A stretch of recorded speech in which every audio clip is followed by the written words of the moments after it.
Professor Mussa Assad to deliver his presentation. Professor Assad, please.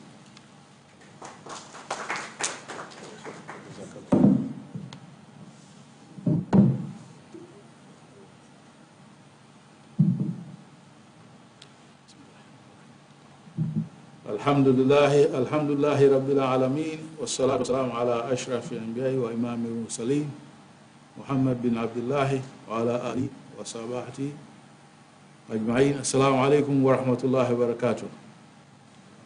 What we just said is to give all the praises to Allah, the God, for all His major blessings and minor blessings, and to request, to pray to Allah to spread His peace on the teacher of a religion, Prophet Muhammad, and his followers.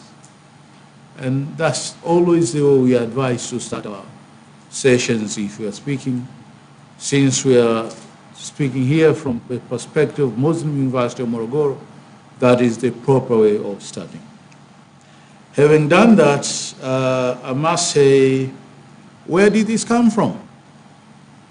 This presentation started about 60, 70 days ago through LinkedIn, where one of the ladies I met about 20 years ago, an English lady, asked me to write her something to publish in her magazine. And within the day, I said, I'm going to write something on public sector corruption, thinking it was going to be easy. So I did that. It took me 3 weeks. By the end of 3 weeks, I asked myself, why do I need to have a British audience for this topic of ours? Why can't we have a local audience? And then the idea started to crystallize, where we thought the executive seminar development series could be an avenue for us to do this. So I prepared my PowerPoints, and about a month ago, we did a pre-launch seminar in Morogoro to test the feasibility of this idea. And it appeared to be quite good. And then we decided within a month, end of March, we'll be doing this here. So it is not an accident. This is something we thought we needed to do, and we thought about 60 days ago. Things have changed quite a bit. Why did we come to a private hotel? Because then we thought if you went to a public hotel, you could be stopped just before starting. Somebody said, you cannot make a presentation here. What's the possibility? And that is why you see us in New Africa Hotel, because it's a private hotel. The government could not interfere with the operations of this hotel. And I must say thank you very, very much for New Africa for providing this opportunity. We'll do the gratitudes a little bit later, but we are extremely grateful that the hotel has provided us this opportunity. Now, in terms of the topic, you saw it there. These are the seminar series Professor Josie talked about, and that is the topic, public sector corruption, its manifestations. We're not going to talk about the causes of corruption. We're going to talk about manifestation. How do we see corruption? We're going to talk about enablers, things that actually encourage corruption in this country. And then finally, we'll talk about possible cures from my perspective. But before I go anywhere, always I start with this. These are my views only. They do not necessarily relate to the views of Muslim University of Morogoro. They do not relate. I'm saying this because after we did a pre-launch about a month ago, somebody called from Dar es Salaam to one of my officials to say, do you need the university in Morogoro or do you not need the university in Morogoro? That was the environment. If you did this kind of thing, the university could be taken away from you. So I said, no, we have an obligation to speak, and we're going to speak. It's not a problem for us. And that is why we say we're going to do this in Dar es Salaam, and I'm happy that we're going to do it today. Circumstances have changed, of course, but it's nice that we're doing it today. But this is a proper disclaimer for us to say these views are mine alone. no relationship with Muslim University of Morogoro. Of course, I'm there, and we did a pre-launch there, so there is some association, but these views are mine alone. Now, that is, in terms of coverage, what we're going to do.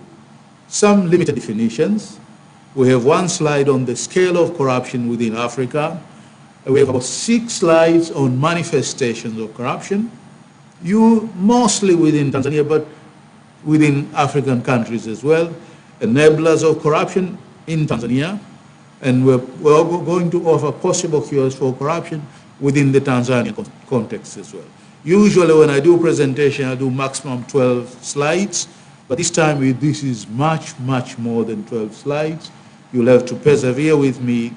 You hopefully will finish within the time, but I might exceed a little bit, and you have to be patient with me. And this is the starting point, very broad. وَلَا تُفْسِدُوا فِي الْأَرْضِ بَعْدَ إِصْلَاحِهَا وَادْعُوهُ خَوْفًا وَطَمَعًا. This is Arabic, and that is the translation.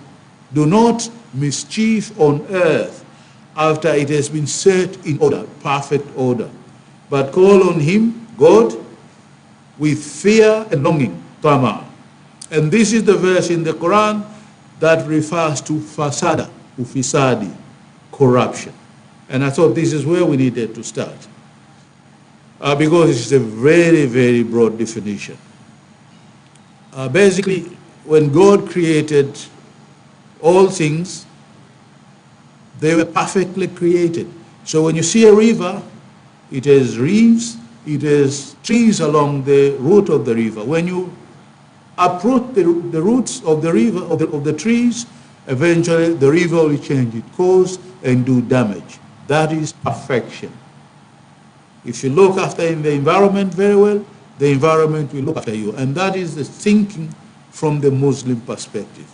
If you don't do that, you are doing fasada, and that is corruption. So from our perspective, we take a very broad definition of fasada, of corruption, and that is where we are starting from. Later, I'm going to contrast with the definition literature, and then you see the contrast. In daily lives, you see these examples of corruption. Using water in excess of what you really need. You brush your teeth this morning. If you have a sink, you open the tap and you put some toothpaste and you are brushing your teeth. Usually, you must have used about 3-4 liters of water. Did you need 4 liters of water? You didn't. All you needed was just a cup. Use a cup and you brush your teeth, and the maximum you need is just a cup, maybe half a liter. But every day we use 3-4 liters to brush our teeth, and that is from the perspective of the definition I gave earlier, that is fasada, that is corruption.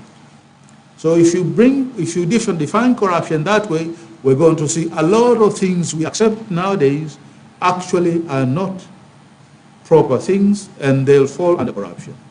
That is an example. Here is another example, serving food that you not actually finish. And I have a photograph here. You see that photograph, huh? I have my 2 girls here and they're laughing because they saw this.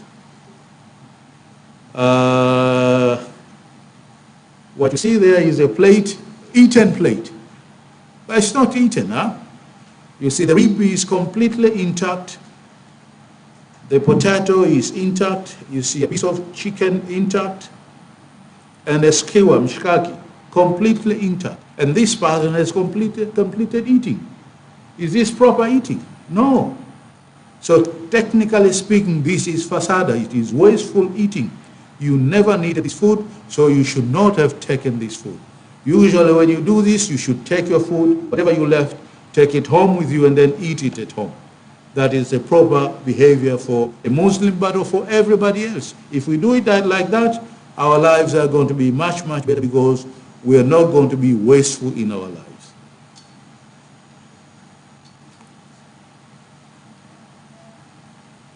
This is something we don't want to talk about, but it is an issue.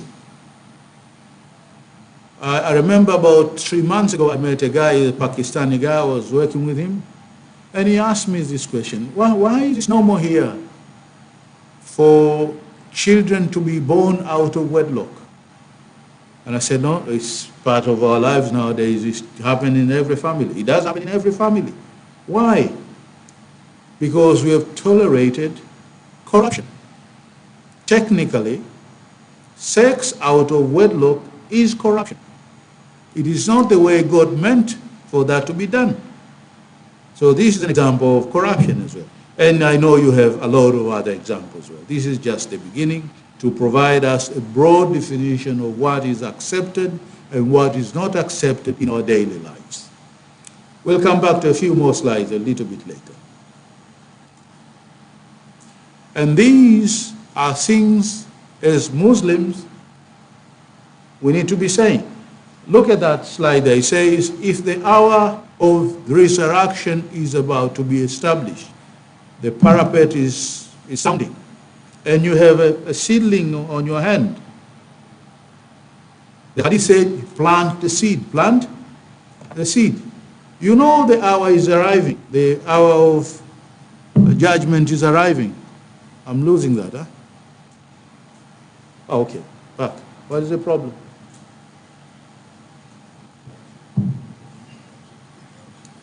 Maybe it's here. Okay. So the last hour, plant the seed. Plant. You know, it may not grow. Possibly one may not grow. It is not your business. Just plant the seed. Growth of the seed is not your problem. Just plant the seed. That is how sensitive we should be to environmental concerns.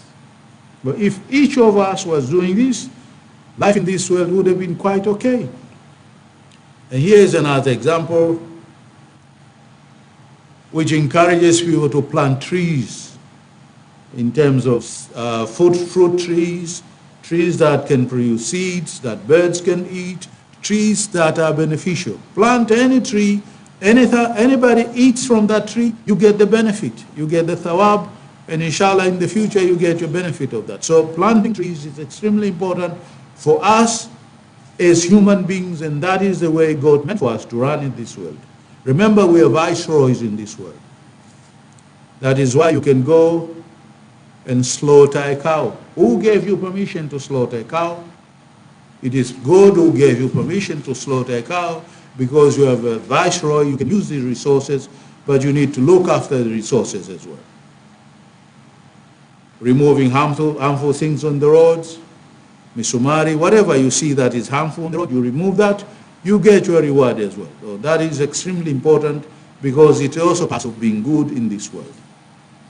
And then finally, you see these two examples, looking after animals, extremely important as well. These are examples of being good from the Quranic perspective. So feeding more in terms of the broad definition of corruption. And here you see the contrast. Huh? In literature, corruption is defined as dishonest or fraudulent conduct by those in power, typically involving bribery. And that, from my perspective, is a very limited definition of corruption. Because if it does involve bribery, it is not corruption. If I was going to define this, I would say dishonest or fraudulent conduct by anybody, whether they're in power or not in power. That would have been, for me, a much broader definition. But you see the lack of depth in our literature definition. That is why I thought we should start with the broad definition of corruption, which in my view is much more beneficial for us as human beings. I know some of you may not have heard of the Quran. What I'm encouraging you to do is, if you see it in that book a little bit later, go to the surah there and then start to read it. You'll see quite a lot of sense in what we're saying here. I think I'm touching this.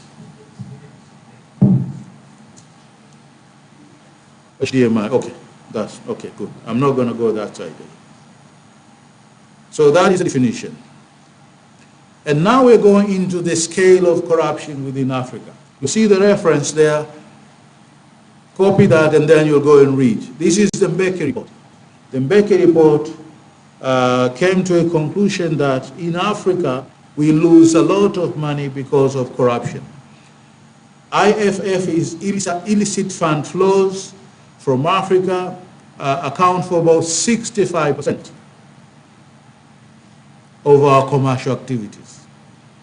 And 30% is criminal activities, and 5% of that is from corruption. In total, they're talking about $50 million every month. $50 million, I think $50 billion every month, not million, $50 billion every month. A lot of money within the African context is lost through corruption. Maybe you can read that a little bit later. But I'm going through a little digression here to set up the context of corruption within Africa, comparing where we are in 1950s with where, for example, Asia was in the 50s as well. So when you look at Asia versus Africa, you'll see that we were all colonies in the late 50s. And we have differences in terms of our belief systems, in terms of our thought processes, the words that were being given in the 60s, and the action that we took. 50 years forward, Africa still is very precarious balance. We have a huge leadership void. We are divided, and there is basically no growth in our economies. So we have become basket cases for poverty. We have become basket cases for a lot of things that are not good. While in Asia, you look at Singapore, it has become a very good success story. Why? Why is that?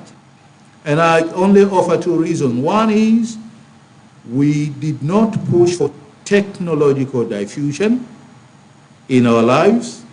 And number two, we never had strong, sound, consistent, thought-led leadership. Those two reasons only.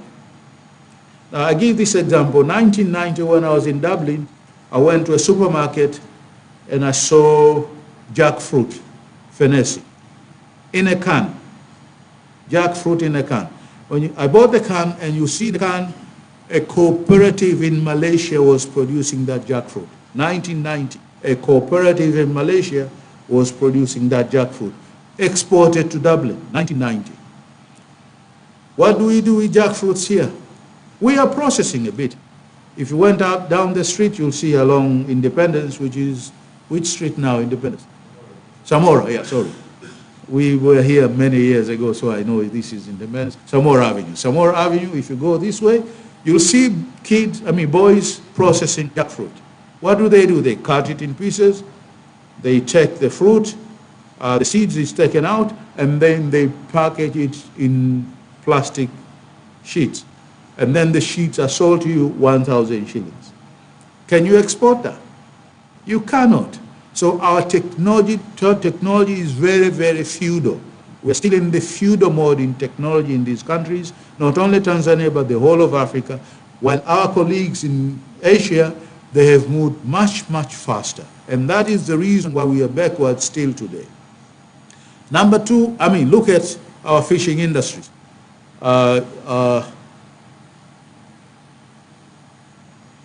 In the Indian Ocean,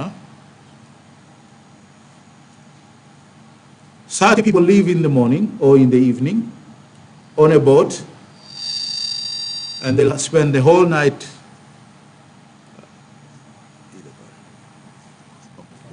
They'll spend the whole night in the seas, and they'll come back in the morning with a catch. They'll sell the catch and get maybe 60,000, 70,000. 60,000 divided by 30 people, you get 2,000 shillings. And they've been doing it years in, year out for many, many years. And nobody sees that as a problem. So our industries are very, very backward. Even the processing of fish. You go to the ferry there, how do they process fish? It's kuni and the frying trays. And that is what you call feudal. Fire was discovered just before the feudal mode. Fire in the Stone Age. Just after Stone Age, we discovered fire. And then we are processing fish today using exactly the same process. And that for me is very, very backward. Our people, they come all the way up to the shores of Tanzania. They catch the fish, they package the fish, and they sell the fish to us. Kibua Kichina, we buy the fish. But they have industrial operation. A ship that can process its own ice. They'll go for a whole week without coming back to shore, process the fish, and then sell the fish. That is how you need to go about developing a fishing industry. We don't do that. So number one, our technological diffusion is very, very low. Not only in fishing, but even in farming, we don't do technology in farming. We should do that, and that will become the basis for us to develop. That is number one. Number two, thought-led leadership. If you assess Mwalimu Nyerere, Mzee Mwinyi, Ben Mkapa, JK, Magu, and Khaled, we don't have enough time to assess. If you look at the 5 phases, I think only one, my own view is only Mwalimu gave us thought-led leadership. Thought-led leadership. The rest, they didn't give us any thought-led leadership. And therefore, you cannot have a basis to develop. I remember Mzee Mwinyi gave us hope, definitely, a lot of hope. Because before him, nobody could believe they could do business. And then when Mwinyi came, all of us thought we could do business. But we did business in a bad way. I had a brother here who will sell stationery in the morning. The same stationery will come back to his office in the afternoon and sell the stationery again. So that is basically theft. But it was allowed at that time, people would do business like that, and that was not proper way to do business. So my view is that was not very well thought of leadership.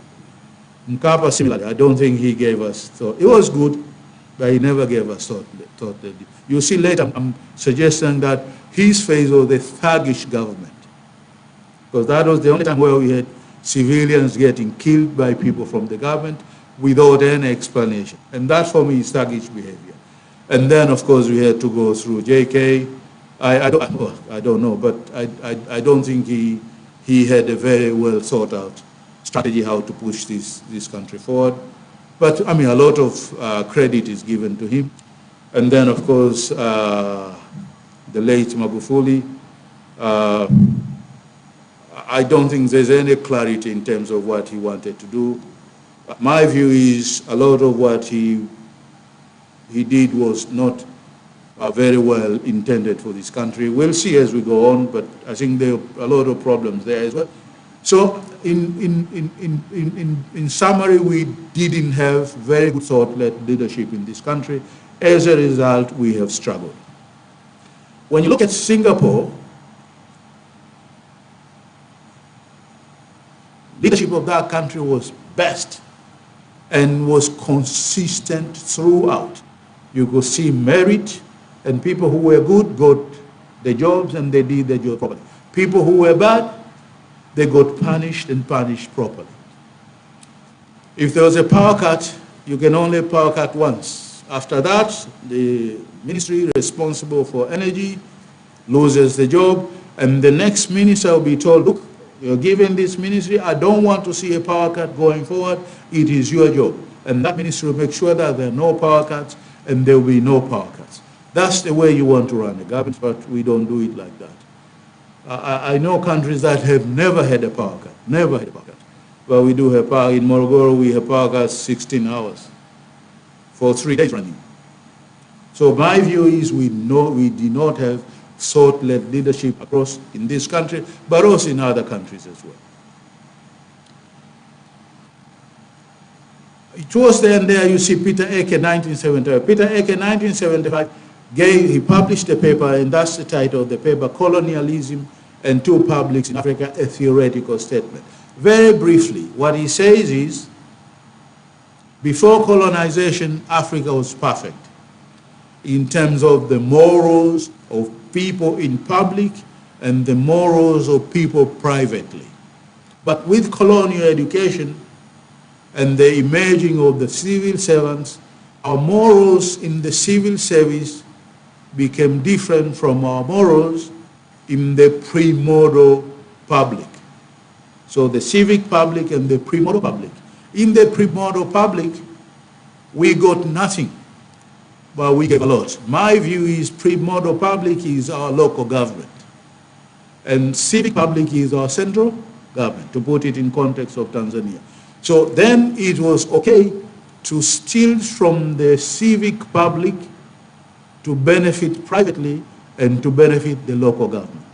but it was unethical to steal from the local government, because the local government put you through school. The KNCU in Moshi put you through primary school, put you through secondary school, put you through college. So how could you come back and steal from the local government? So the local government was suckered, while the central government, you could steal from the central government. That is what was emerging in the early 60s, 70s onwards. What I see now is you can also steal from the local government. What we see that nowadays, people can steal from the local government because it is not actually local. It is not actually local. Is where you came from.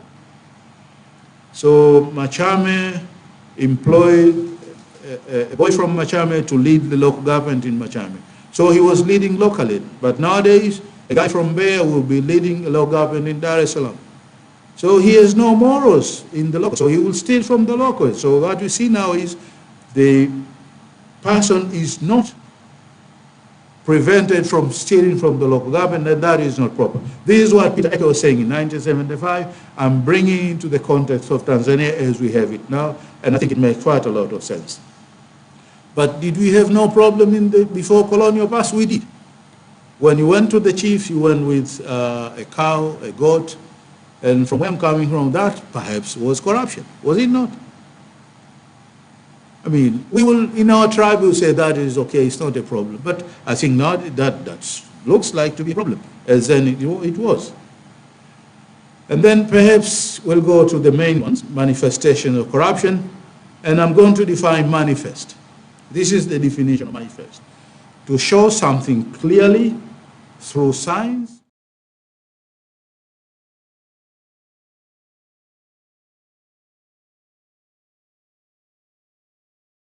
process.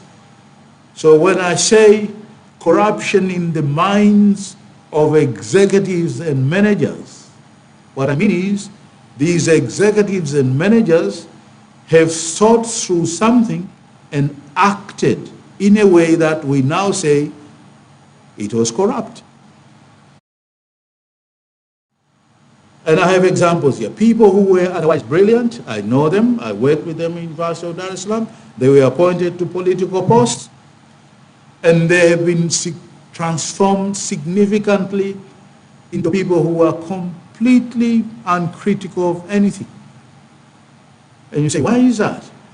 It is happening because in their minds, they have become corrupt. And this, for me, is the main form of corruption we have in Tanzania and maybe within Africa. Look at the case of COVID-19. I remember that case of the vice chancellor of the university who gave a warning to people that, look, be careful. This thing is running about here, so via barakoa, keep your distance, do this, do this, do this. And that guy is a professor. And then the next day, he was given a warning. He was given a warning by his council, Now the council must have sat, gone through a thought process and decided that whatever the vice chancellor did was wrong. But there's nothing wrong with what he did.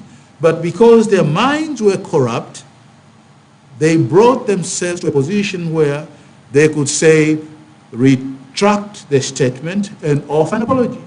What is the basis for that? There's no basis. But he retracted the statement and offered an apology. My view is that is a very good example of corruption of the minds. You have your own examples. You have your own examples of corruption in the minds. I don't need to give you examples anymore. You have your own examples. So that is number one. We have 6 slides like this, but corruption of our minds is extremely important and number 1 in my view. Number 2 is corruption in politics and electioneering. Manifestation. We saw this. I saw it. I don't know if you saw it, but you see the 2 countries there, Uganda and Magunia. You have examples of candidates who are leading in the nomination processes, and they were number 1, and number 3 got appointed to contest, and number 1, number 2, number 3, they never got appointed. We never got any explanation. Only the executive decided, I'm going to appoint this one, finished. What is that? From where I'm coming from, that is corruption. Because it's selective. The guy selected collectively decided, I'm going to take this one, without offering any explanation. And the people who should have asked the question, they never ask any. And that is how people get their way into bullying everybody else. And number two, as you see there, social media. I don't know, but I can't get into my Twitter account. Maybe you can get into your Twitter account. I have a very strong VPN. With my VPN, I can get into some accounts. But up until this morning, I can't get into my Twitter account. Why? Why can't I get into my Twitter account?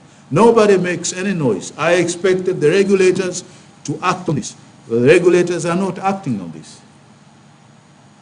What are they acting on? They're acting a lot of noise on fees that have gone up, which is, in my view, not very well meant. Why? Because the regulators will get more money when fees go up. So it is not really well intended for them to say they're going to fight our case, because the higher the revenues, the more the revenues they'll be getting as well. But this is number two in terms of indicators, manifestation of corruption, politics, and electioneering. Number three is contract and procurement. And the largest area where money is spent in this country and other countries in large projects, contracting and procurement of items, maybe in defense and security, etc., or barely in purchasing of government assets. In this country, purchase of equipment. You know what equipment is? Aircraft is equipment. Aircraft is equipment. Technical term is equipment. Procurement of defense, security items, large projects, strategic projects. You know these projects.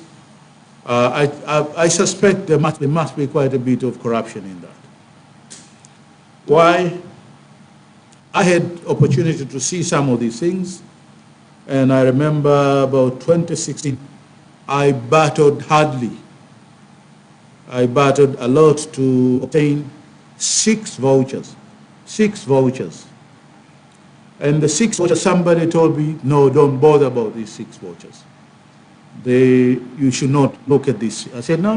My mandate requires me to vouch all government expenditure. So I can't take this explanation that you don't have the vouchers. Show me the vouchers. And they said the vouchers were at Ikulu. I said, I don't care. I want to see the vouchers, and I must be shown the vouchers. And eventually, I never got to see the vouchers for the time before reporting. And I included that in the reports to say there was severe limitation of scope, and therefore this vote that obtained what we call a disclaimer of opinion. We say we are not able to form an opinion because we're limited in scope. That's the technical term. Limitation in scope leads to disclaimer of opinion. And that was in the report, and I told a few people, look, this is what happened. And nobody picked that up. Nobody picked that up. And then, of course, after the report was submitted, I wrote a very strong letter to say, look, it is your responsibility as a permanent secretary to maintain financial records. You have a duty to do that. So please show me the vouchers within 7 days, or this matter is going to cease to be private. And, of course, that was a Thursday, Friday, Saturday, Sunday. Monday morning, I got a phone call. Go to the ministry, you'll see the vouchers, and I'll send my people to the ministry, we got the vouchers, and things were done. Probably I produced a report, and nothing has happened to that report to date. So you see the level of what I'll call corruption. Because people will interfere and say, don't do that, and you say, no, I'm going to do that. You produce a report, and nothing happens to the report, and you say, this is very problematic. And that is why I say contracting and procurement is actually a big area where we may have corruption as well. I must add, I also requested in the past information on all the projects, feasibility studies. You cannot justify the investment in a rail system from here to Mwanza or Kigoma because you're going to be shifting tomatoes from Dodoma to Dar es Salaam.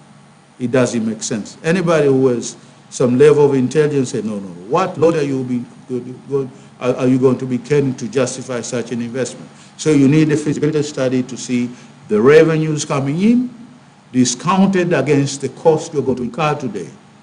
and then you'll have a net present value positive, and then you say the return on investment is worth it.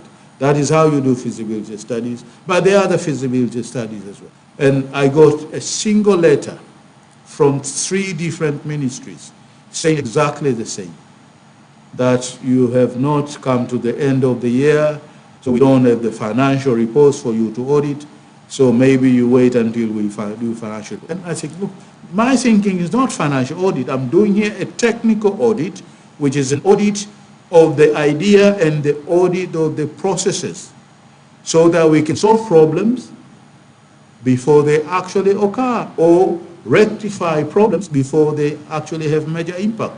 And everybody said, no. 3 letters from 3 different ministries, exactly the same way. And what I meant was that must have been collusion. That must have been collusion. I knew one of the peers. I spoke to him and said, what is this nonsense? And he tells me, how we met and this is what we decided we're going to do. So in government, they collude to do these kind of things because they want to protect corrupt practices in contracting and procurement. Maybe as we go forward, we might see these things. And this is number 4, I think. Tax revenue collection and fraud generally. Fraud generally.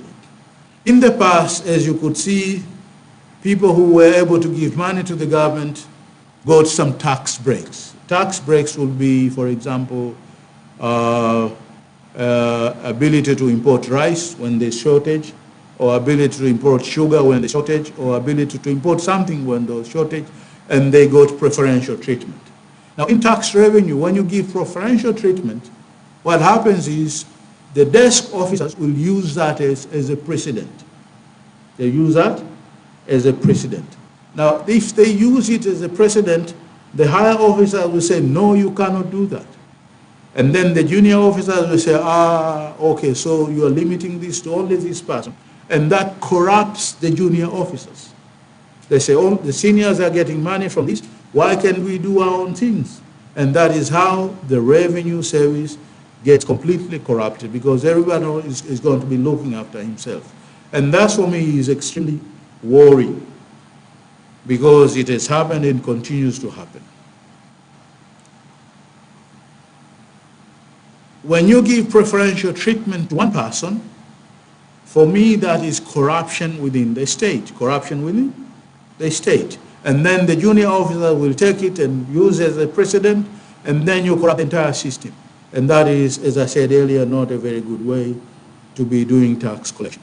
I see the last point there, major institutional faults occurred around the election cycle. I know something in 2000, something happened in 2005, 2010, 2015, even 2020. You don't know about it, but something happened in 2020. Give it time, we might know about it as well. And then, of course, number 5 is sectoral regulatory agencies. What I'm talking about here is the regulatory agencies like TCRA, things like EWURA, I think those are the 2 major ones. And what happened when they got established was these were actually taxing authorities. So they were taxing, they got their revenues, we never knew about their budget, and they could spend whatever they wanted. So you had these companies owning properties and developing properties in Tanzania.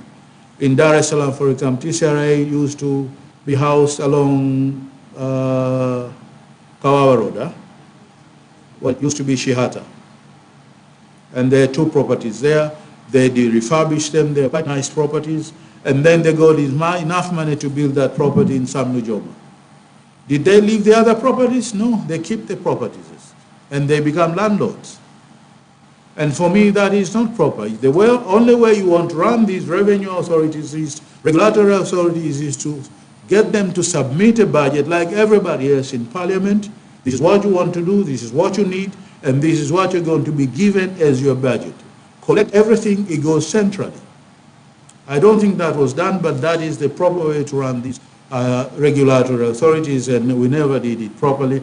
As a result, there was quite a lot of what I'll call exaggerated, luxurious expenditures within these regulatory authorities, and from where I'm coming from, that is part and parcel of corruption. And then, of course, sadly, we have anti-corruption agencies. Ideally, this should not be happening here. I mean, they shouldn't be part and parcel of manifestation of corruption. They should be fighting corruption. But from the information we have, some of these institutions actually conduct themselves in very corrupt ways. You know about plea bargain, this thing that is happening now, and what we hear is a big proportion of that money goes into private coffers. What I'll be interested is next year to see that the auditors actually vouch all monies collected from plea bargains and trace it all the way to make sure that it's all properly accounted for. But I know somebody here who is an assistant to one of the major oil companies, and every once in a while he gets called to an investigative organ, and that chap is very city-wise, so he'll go there. He knows very well what they need, is his boss, and he'll ask the price, and they tell him 60 million. He'll leave the office, goes, get the money, brings the money there, and the boss will be left for another 2-3 months, and then he's going to be called again. What is that? That is corruption. And this story I was told by the guy himself. So, you know, our investigative organs are quite corrupt institutions as well. Have you seen this? This was in newspaper. What are we talking about here? The 5 accused have been in custody since 2016, facing charges leading to organized crime, forgery, altering false documents, use of documents intended to mislead the principal, obtaining money by false pretenses, money laundering, occasioning loss to the government. They pleaded guilty to 1 count of occasioning loss to the government of some $6 million out of a total of 58 charges. They were facing before the High Court's Corruption and Economic Crime Division. They accused persons were today, August 26, released after paying 1.5 billion compensation to the government after they entered a plea bargain with Office of Director of Public Prosecution. Which case is this? This case is the case relating to emerging market growth company. Do you know that company? The Emerging Market Growth Company. This company was formed many years ago. I mean, after this, we formed the secondary, I don't think it was secondary market, but you have the index 1 in DSE, and then the second index for small and medium enterprises. And this company was formed as a player in that market after the first index, the second index. I know the 2 people who formed this, they were my teachers, Frat and Boyer, and who is the other one? Harry Kitili. Frat and Boyer and Harry, both were my teachers. They formed this company and they went on quite well. And then one day they are approached to facilitate a loan from Stanbic Bank, and they facilitated the loan, and on the basis of that, they got paid 2%. They got paid 2%. I hear this was approved by the cabinet. That is what I hear. It was approved by cabinet. I'm not sure, but that's what they say. It was approved by cabinet. One of those people told me it was approved by cabinet. And then the Syria Fraud Office in London picked this. I'm mentioning this because I'm going to show that there is a weakness in our institutions here. If the CS Fraud Office in London can pick a transaction in Dar es Salaam, why our institutions in Dar es Salaam were not able to pick this? Either they're completely incompetent or they just decided to keep quiet. But as a result of this, in London, Stanbic Bank was fined, and they had to dislodge all the interest, and they entered into what they call a deferred prosecution agreement. And then they avoided jail. And then this side, we decided to bring action against these people, and they are the wrong people in my view. They are the wrong people. The right people would have been the cabinet, which made the decision, the permanent secretary, which execute the decision, the chief executive officers of the bank, not the junior officers, but we took everybody else who is junior and then they made them scapegoats, which is not the proper way of doing prosecution, but that is how they did. So I'm giving this example to show you that what is the equivalent of serious fraud office in Tanzania? Financial Intelligence Unit. Financial Intelligence Unit. That unit should have picked this because it was done in Dar es Salaam. And they never picked it. Why? I think on purpose, it is a very weak institution. It is a very weak institution because it doesn't have a very good leader and it doesn't have enough staff as well. On purpose, it is less staffed. It doesn't have leadership because then it doesn't need to be very effective. But this is where we need to start if we're going to improve our fight against corruption. Improve leadership in serious fraud in the Financial Intelligence Unit, get it very good people, give it equipment, give it the system to run properly, to enter into bank systems and pick information and that kind of thing, and then we can have a proper running institution. So that is just an example. And now we can go into enablers of corruption. The first one is Peter Eke, which I just covered, so I'm not going to go into that again. The two publics, civic public and primordial public. The point we made earlier was people are now stealing in local government, which was started in the past, and that is not okay. But I think the last point is quite important. Do we need to go into lifestyle audit? We do need to. A lifestyle audit is an audit that is conducted on a person, And then we compare what you had when you got the appointment. And a lifestyle audit is going to be done when you end the appointment. And then we'll see now, in 1990, you had virtually nothing. In year 2000, you have 3 stories of buildings. You have a lakeside village full of structures. And then we'll ask you, where did you get the money to build 3 structures, 3 stories, and the money to put up a village of developed structures on the lake? And then, of course, you'll fail to explain. When you fail to explain, we'll say you obtain these resources by corrupt means. We don't have to prove anything else. And this is how they do in China. You have resources, you can't account for the resources, and therefore these are resources you got from corruption. And that is what you call a lifestyle audit. How have your lifestyle improved over time? And how can you account for your changing lifestyle? I think we need to do that in this country. We're already late and we should be doing this. So what we need is to develop competencies of how you do lifestyle audits and therefore get people to start doing this. We are also proposing that we have inept legislative system. I see some lawyers here.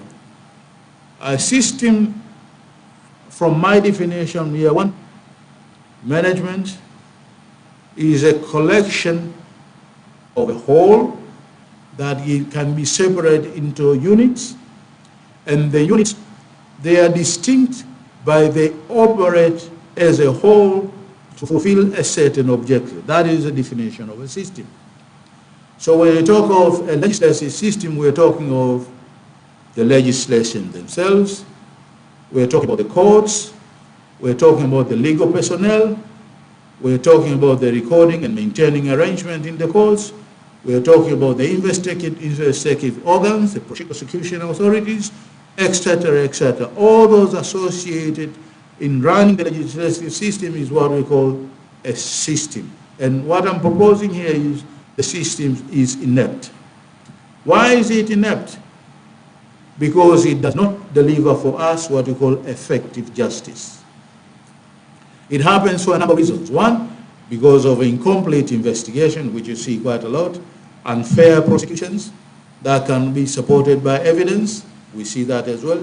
Fictitious and vindictive charges against targeted personalities, periodic arrests and disappearances of certain people and individuals, and then they reappear. When they reappear, something is offered as a gift or a present, and then they can live free. So these examples, and I'll show you a slide earlier of an evaluation by an academic from University of Cape Town over our legislative system. And the same conclusion that we don't do enough to improve this system. This is the same slide that you saw earlier. So if you plead guilty on one count, what happens to the 57? These were 58 counts. You plead guilty on one count, and the 57 all go away just like that. And this is what we call plea bargain. But the problem with the plea bargain is it is initiated at the highest level. Plea bargain in the US, it is initiated at the lowest level. When you get interrogated, you accept admission, and people will tell you, okay, if you do this, perhaps we can reduce your 10 cents like this. And then you enter a plea bargain, and that is entered, and that is how you get your relief from the lowest level. But here we do it from the highest level. Why the highest level? Because that level needs a lot of benefits as well. That is my theory. At the highest level, that is where the benefits are needed. And this is where we see the slide of thuggish government behavior. And you see the example there on unlawful killing of civilians. This happened in the past, you know that. Policemen actually killed people in this country and took their personal belongings. Eventually they are taken to court, and some, I think one of these has been sentenced to death, and the rest have gone away free. But it happened. It happened in this country. And this is what I call thuggish behavior. Framing charges against individuals is equally thuggish. As you saw in Parliament, people will come to you. I know a case of somebody in Arusha who bought a property from a parastatal. And not only in Arusha and Dar es Salaam, well, it's the same case, where somebody goes from PSRC, a property, and they kept it for 10 years running. They invested a bit, and now 15 years later, the government is really interested in these properties, and the government wants the property back. So what does the government do? It goes to these people and say, look, here is a series of charges. They went through his history, so they have money laundering, they have forgery, they have avoiding taxes. They have a lot of these charges. They say, look, you give us the property, or these are the charges we're going to lay against you. So some people are very afraid, and they say, okay, I don't want to go to police, so take it. And then they take it. For me, that is thuggish criminal behavior by a government. If you tolerate that, then nothing is going to be acceptable. So I know a case in Arusha where this was done to somebody, and he said, my dad went through the Economic Sabotage Act in 1982, stayed in jail for many, many years. So for me, I learned that experience that my dad could go in jail, and I stayed, and we made our money. No problem, take me to jail. I'm not going to give this property up. And he got off scot-free. He still owns the property today. But very few people have that kind of attitude. Other people just give way, and they'll lose their property. I'm saying this is thuggish behavior. We can't tolerate a government that does this kind of thing to its own citizens, because this is basically improper. And then, of course, lip service to blatant wrongdoing. And I have a quotation here from Nyerere. I remember very well, I heard this. Barongo amekamata kukutwa na kalaki too. Some of you were not there, but I was there. I heard this myself. So Nyerere was paying lip service to Barongo, who was the RC of Dar es Salaam, I remember at that time. Because he was found with 100,000 shillings cash, and he was put in jail, in detention. And Mwalimu said, 100,000 is a little money, leave him out, and he was left out. But he forgot that some people with Pepsodent were rotting in jail. So this is what you call selective memory. You select what is suitable for you. So he liked Barongo. Barongo was not going to be spending his time in jail, so he got him out because of this statement, Katukupa Nakalaki too. But he forgot about a lot of other people who were rotting in jail because of some even small things. And this was the beginning of paying lip service to what we see today. It's the same thing, huh? You have people who say it's Form 4 certificates. A lot of people got sacked, but some people never got sacked. It's the same behavior. You say this is the principle, and you never follow the principle. That, from our broad definition, is an example of corruption. You like it or you don't like it, that was corruption. And this is important, opaque operations in an era of transparency. The point you are making here is currently you see a lot of digitization in government, a lot of digitization. You pay for anything, you can do it electronically, which is excellent. I really commend that. Very good for the government to go digitization. In the past 5 years that was done, and it was done very, very well. My point is that has got to go backwards. As the government decides, we should also see. So they collect the money. When they spend the money, we should also see. This conversation now that the Bagamoyo project was good, we should have seen when the project was being floated. So the proposal, all of us should have seen the proposal, and all of us should have been able to evaluate the benefits of the proposal, so that nobody will tell us it's not a good proposal, because we can see the benefits. In any case, our lives are always a negotiation. Remember, even crossing a road is a negotiation. So in negotiation, you'll be told conditions. You sit down, you offer counter conditions, and finally you come to an agreement. That is how negotiations are done. You don't receive conditions and say, oh, no, impossible. Nobody will accept this. Of course, but offer your conditions, and then you can meet somewhere in the middle. That is how you negotiate. It is not just, oh, no, I'm not going to consider this. And we accepted it. We accepted it. Only now we are going to do revisions, which is not a very good way to run a government.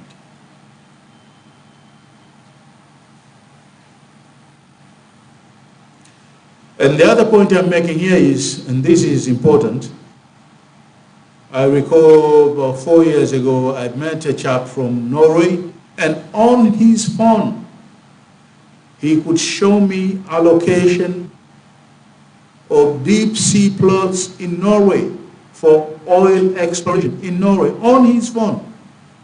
So I can see here allocation in Norway on my phone. That is how transparent governments need to be.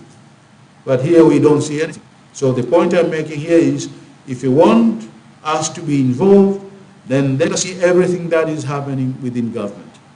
It is not okay to say this is confidential. It is not confidential. Anything that happens in the cabinet cannot be confidential. Let us see it. And then we'll say Minister Y said this, Minister X said this. And this is the way we see openness in government. We don't see that. But in developed countries, that is how they operate.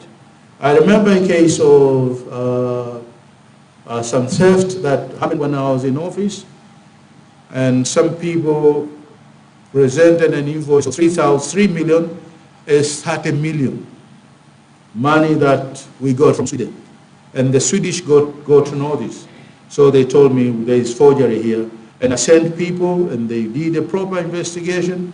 They came with the report, and I submitted a report to the government, also to the ambassador of Sweden here. And then later the Swedes were going to publish that information to everybody. And then I got told, look, tomorrow it's going to appear in all newspapers in Sweden. And I said, how come? I thought we were negotiating this privately. I said, no. If you communicate with me on email, that email is public property. Anybody in Sweden can see that email. If you don't want to do that, then you need to open a court case in Stockholm to argue a case why that should be private. And I said, we can't do that. And of course, that information became public in Norway. In Sweden, sorry. Became public in Sweden. But here, nobody got to know about it. But that is how openness can help. And that is the case I'm arguing, that we need to open everything. But when you have confidential stuff, That is where thieving actually starts. I'll show you an example a little bit later now, and we'll see this. Here are some blatant examples. You know Gerezani, where there is bus rapid transport, Kariako, Gerezani terminal. What was there before the terminal? Do you know? Before the terminal, you had railway quarters. Class C railway quarters there. You have Class A, Class B, and Class C. I think Class C were railway quarters there. The lower classes are the ones you see in the gangs in the railway system. Those are the lowest. And then the second lowest were Class C, and then you Class B, Changombe, and then Class A, you have them in the central business district, just besides this hotel there. Those are Class A quarters. Class C quarters were sold to tenants at 6 million apiece. 6 million apiece. 6 million apiece. Even the ones in Changombe, I think, 6 million apiece. And then within 3 months, the rapid bus transport project came up, and the government required to buy those properties again. How much did they pay? 260 million apiece. 260 million apiece. And you were going to ask, what nonsense is this?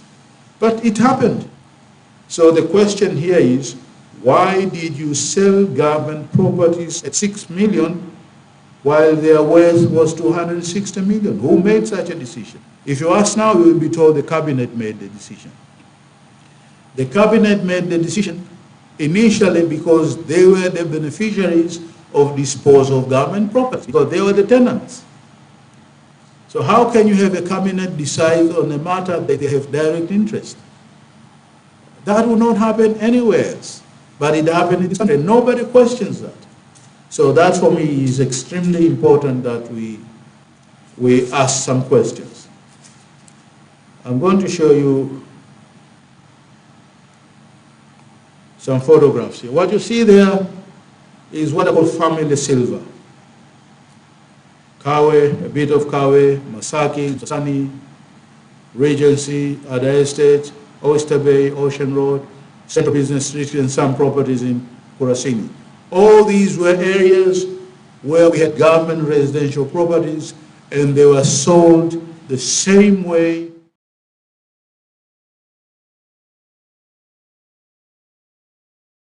value. That was the price they sold. A property in Oyster Bay, 30 million shillings, and now you won't get it less than $1 million. Not less than $1 million. Why did we do that? And what I'm saying here is somebody had their own interest in this, and if we have a working system, these questions need to be asked, and nobody's asking these questions. I did a paper on this, and if you don't get anybody else to present, next month I'm going to do a presentation on just disposal of government properties.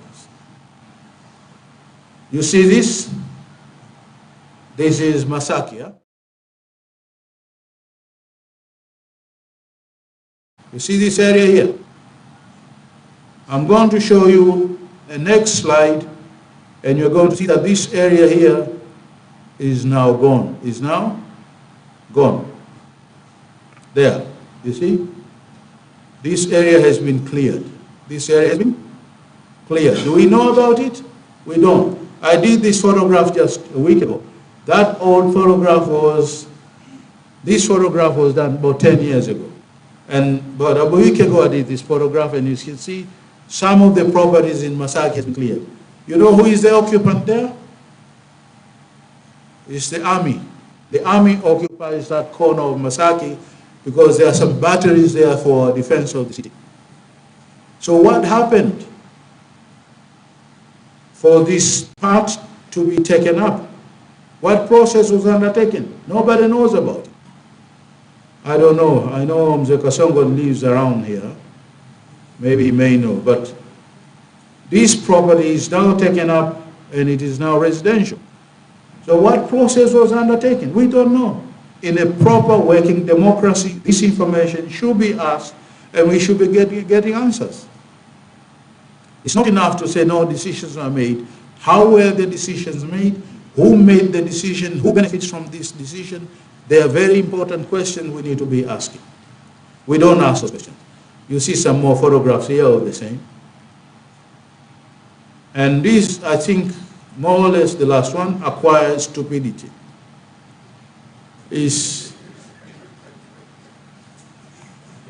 And here is the definition of being stupid. Tanzania mentioned this and says stupid is an attribute like being tall or being short. You remember that clip, huh? Silly, unwise, showing poor judgment or little intelligence. That is what stupidity is all about. So, as we can see, it is not internally consistent, but it is a term that I think is right for me to use now because of what we have been able to see in the recent past. Otherwise, you cannot explain why people who are otherwise intelligent taking stupid decisions. They must have acquired this attribute. It is not fit for them, but they must have acquired this attribute, which is very sad. So you see on paper people are very, very intelligent, but they make decisions that do not make sense. I've seen a professor of botany who goes on public to say COVID does not exist, without any indications as to why it does not exist. And he has seen people die. And you say, why is he doing this? It's a guy you know, he's very intelligent, but he's saying something which for me is really stupid. And this for me is what we call acquired stupidity. And you have a lot of other examples. I don't need to mention them, but you see them every now and then. And this perhaps is very, very sad. My view is, I think about 56%, 60% of people in service are not fit for purpose, which means we have to go through what I call a reformatting, not rebooting, a reformatting of the government. Get rid of a lot of people and start afresh. I'm going to talk about that as part of the cure going forward.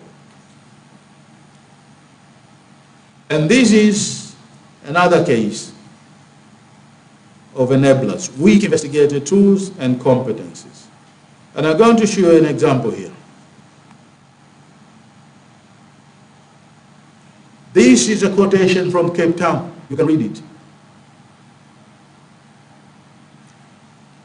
3 academics from the University of Cape Town did a study. As a result of that study, this is their conclusion.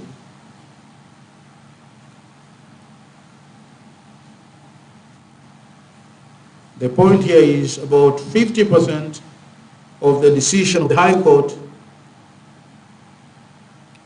threw out cases because of major defects during the trial from junior courts. And that is all. They are questioning why is Tanzania's highest court or the judiciary, the justice authorities, not doing anything to rectify these problems? That is where the question is. If we have serious faults in the lower courts, the onus to rectify is on the judiciary, but also on the Ministry of Justice. And they do nothing. This is the problem. And they demonstrate that it's a systemic problem that we don't resolve. And I'm thinking very broadly, basically because of state capture. There is not sufficient independence from these organs to be able to do things on their own. You remember the case of somebody saying, I'm giving this money, but you have to make sure that you make judgments that help us generate more money. What do you expect? You expect straight away the head of that unit to confront the guy and say, look, my friend, my work is very independent. You have a duty to facilitate me and give me enough resources to run my department, and I run my department the way I'm supposed to run my department. I don't need you to interfere with the way I'm going to be running my department. You do that in day one, day two, they will never do that again. but we seem to tolerate this kind of behavior. We've tolerated for a long time, and then you lose your independence. It's a serious problem, which I faced, but I'm not that kind of person. So I'll speak my mind, and people don't like it, and you live with the consequences. But here is another example. That's not a Tanzanian policeman, huh? You know that, huh? It can't be a Tanzanian policeman. What do you see there? You see a cordon.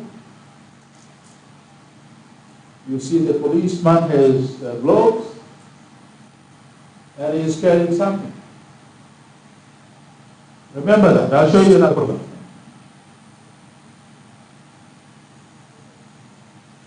Here's another photograph.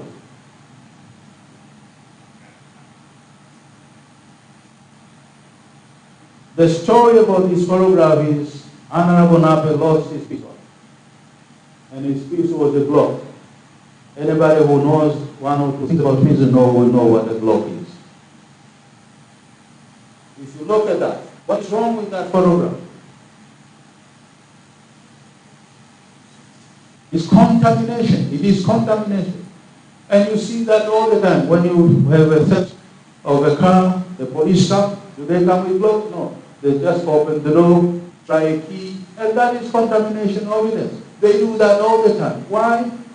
Because they don't have the right skills and competencies.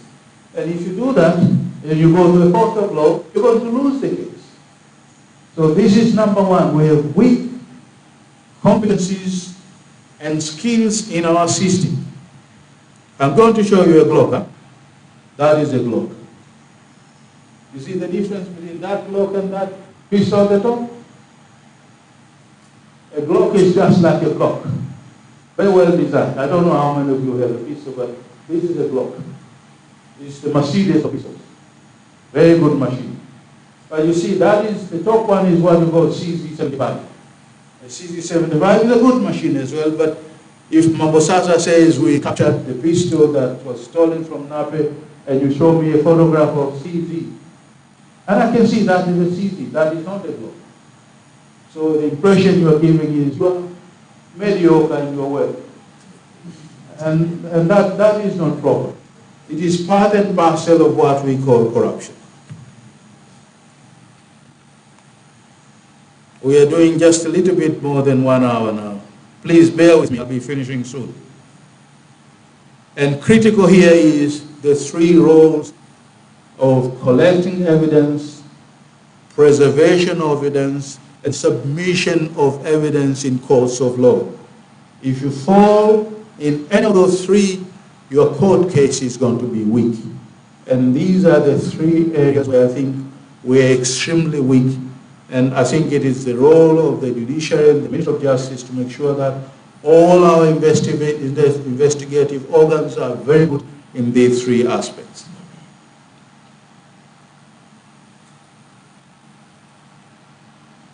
Of course, the result of everything else we have said is what is coming last. The shortage of ethical conduct and courage. Because of all that we say, this is the result. We have very few people who are ethically anchored and can stand on matters of principle. And they cannot do it because of fear of the appointing authority, but also fear of loss of status and fear of loss of benefit, which I think these are big fears. Huh? Loss of status. You remember the clip by Pole Pole saying that all the officials are going around in V80, full AC? That's a lot for a lot of people. And they don't want to lose that. So they'll shut up because they won't keep their job. And that for me is what lets down this country. If everyone spoke their mind and said that is wrong, we will be much safer. But we have no courage, which is extremely important for us to be able to do. I'm going to be rushing now. And then we're going to be going to cures. What you see here is reboot and reformat. Huh? Reboot is to start something again or do something again in a way that is new. and interesting. In a computer, it affects random access memory. Reformat is you erase all information in the drive by formatting the drive to prepare the disk to be used for another data. Reformat is commonly performed to correct a major data corruption, check to see the disk is bad, or clean the disk drive. Usually, when you reformat, normally, when you reformat, you cannot retrieve anything from the hard disk. Normally, you don't. You are not able to. I know the CIA can do it, but a lot of us, you can't. With reformatting, you are gone. You have to start again. What I'm proposing here is this country needs a reformat, not a reboot. And reformatting means get rid of everybody and start afresh. Get rid of everybody and start afresh. As I said earlier, I think 50-60% of the people we have are not fit for purpose. I know a guy who could not look after my 17 vehicles, and he's now a district commissioner. How can you do that? But those are things that can be allowed to happen. So we need to reformat this country going forward rather than just rebooting. And how do we do that? Number one, we need to work on the spirit of individuals, but also we need to work on our children. This is a long shot, but it's the only way we can go forward. Most of us are casual lives. Most of us are casual lives. I remember one day I was invited to us on Hill Park. Somebody got a phone call and said, well, I'm a fire here. And they are not at fire, they are the University of Dar es Salaam. And because of this,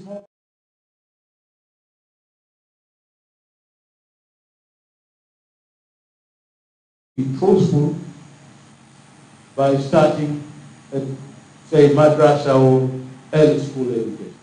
That saying the truth is the way to go. Never tell a lie to anybody for any reason. And then these people grow to become much more important individuals for another 50, 40 years to come. This country is going to be full of people who are very well behaved. And that is where we need to start.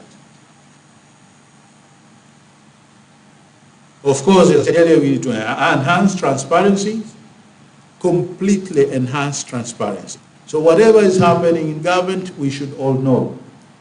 So there is a project for Bagamoyo. All of us should see the project. If the proposal comes from China, it should be available for all of us to see, and then we can see the benefits. We can also see the cost of that project, and then we can get involved in discussion and say, this is a good project, or this is not a good project. What we have now is somebody saying, this is not a very good project, and now we have a revision, so maybe we can consider it again. But are these people still there? They're not there. So you have to go and negotiate from a very weak position, which will not give you anything. So enhancing transparency without any boundaries or limits is extremely important if you're going to have a cure. Of course, we have tough legislations, but we need even tougher legislation. I'll give you the example of the mafia in the 90s in New York. They were very, very strong, but then they instituted the racketeering and income from corrupt organization act. They call it the RICO laws. And the RICO laws would send you life in prison. Life in prison. So you have the bosses, and the junior bosses, they call them the capos, and then the soldiers. If a soldier was caught, and there was enough evidence to send him out for life, and the FBI will offer him something if he provided information.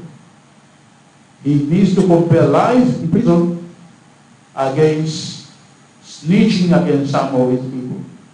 If you're going to offer him witness protection, change in ID, change in location, whatever, and that was offered, the soldiers would be willing to do that. And the soldiers actually sold out secrets on their capos and their bosses. And that is how the mafia was defeated.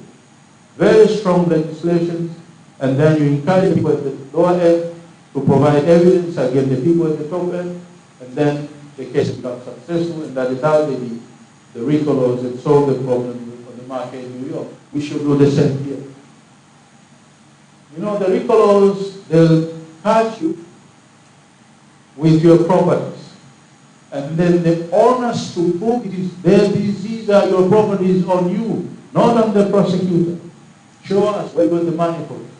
If you can't show us, by implication, it is stolen, racketeering, and the money belongs to the government. Straight away.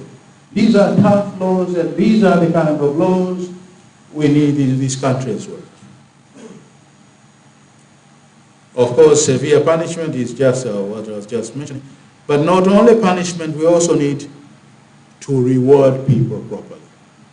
And here is a quote from our friend Lumumba. I saw it, I think, last week. In Japan, a black person commits suicide. In Japan, they'll commit suicide. In China, they'll take him to a firing squad. In Africa, they'll come for an election. That is how tolerant we become of corruption. I think this is true for most of us. It's true. People who stole money, they eventually came and became MPs, and then they run, and then they become ministers, then they supervise whatever they did wrong, which is not the way to go. I think we are coming almost towards the end. And the last one is, as I said earlier, rewarding courage and independence. So if you're going to punish in a tough way, we also have got to remember to reward people who are doing it properly. So the people who are doing it wrongly, they get punished, but the people who are doing it properly, they need to be properly rewarded, not punished. And I think this is the last article we have today. And I want to thank you very, very much, my friends, for making up the time this morning and listening to me. I think this has been a conversation, but since I was at the top, I needed to deliver this, and then you can ask any questions that you have. I don't know who is going to be running question and answer session, but yes, thank you very, very much.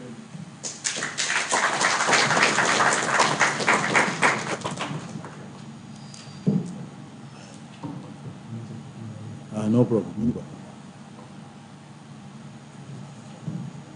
Kama una swali la slide number, I'll bring the slide back. No problem.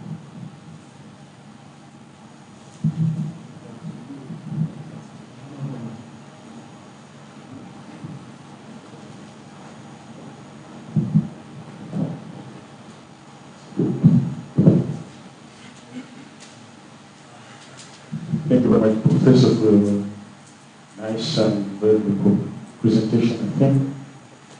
I've got, for myself, I've got a lot of things which I accepted to get from you. That's why I did not dare to miss this presentation. I have some questions here. I don't remember the slides, but I think I will be presenting my questions. You were the CAG to the last government of the late John Magufuli. And when the aircrafts were bought in cash, you were the CAG. And when you were presenting, you said in auditing, you sometimes audit the ideas and processes. What is your view on this purchase or procurement of the aircraft of those types, as you were there also auditing the ideas and processes? What were your positions on that? Number two, we have heard currently one of the leaders of one of the pillars of the government saying I'm quoting of your last presentation, trying to say that the Bagamoyo project should be reconsidered. But during the past period, he was one of the members who was supporting that the project should not be considered. And currently he's saying that the project should be considered.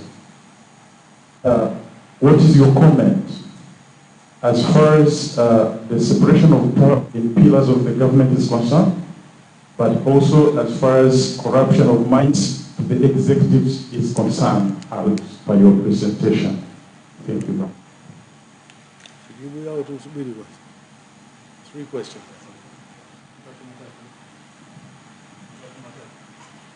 Next question.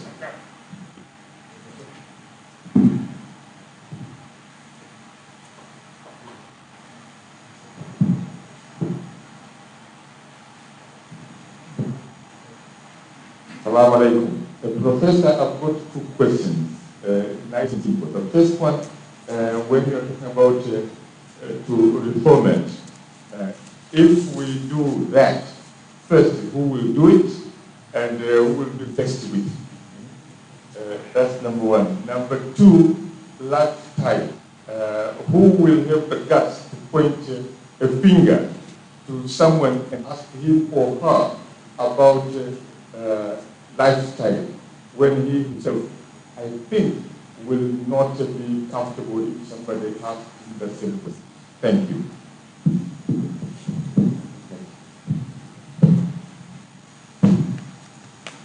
Thank you, Professor, for the nice presentation. Mine is a concern. I can summarize, if I got you well, I can summarize the presentation as you are still advocating for strong institutions. But my problem is philosophical. These strong institutions are made by people. So I don't know, how are you going to make them strong if you are blaming the same people who make these strong institutions?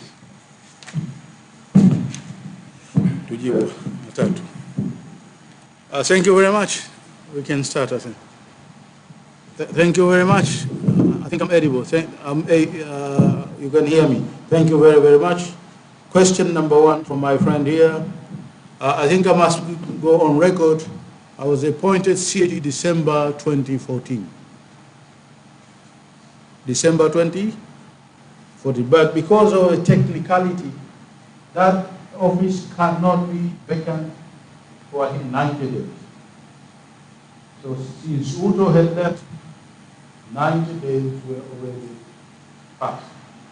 So theoretically, my letter was dated 5th of November 2014.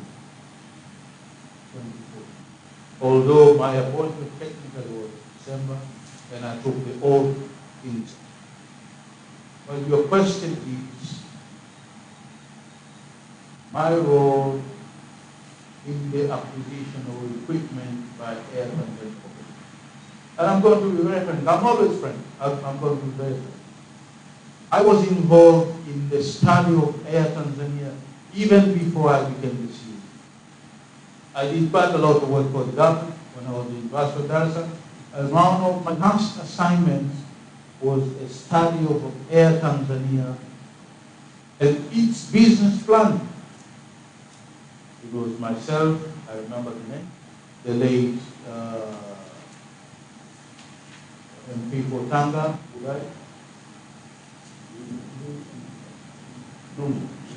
Nungu was in the team. I remember a lady from University of Dar es Salaam, I don't think I can mention her name now, but she was in the team. And somebody else. Three of us, four of us. We wrote a report. And part of the mandate was to study whether the agency could be revived.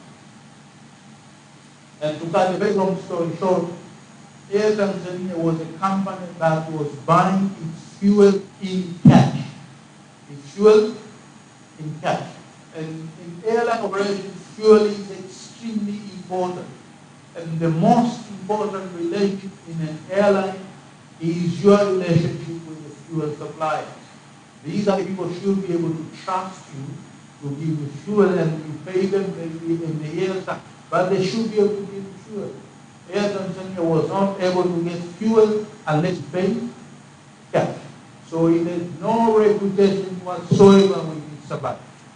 It had a lot of stuff that demanded a lot of money from it. Payments were not made for stuff, technical stuff. So strictly speaking, my view is that was already a bankrupt organization. And when I became CAG, I remember very, very well. Basically, I will send a letter saying, what are my personal views on Air Tanzania?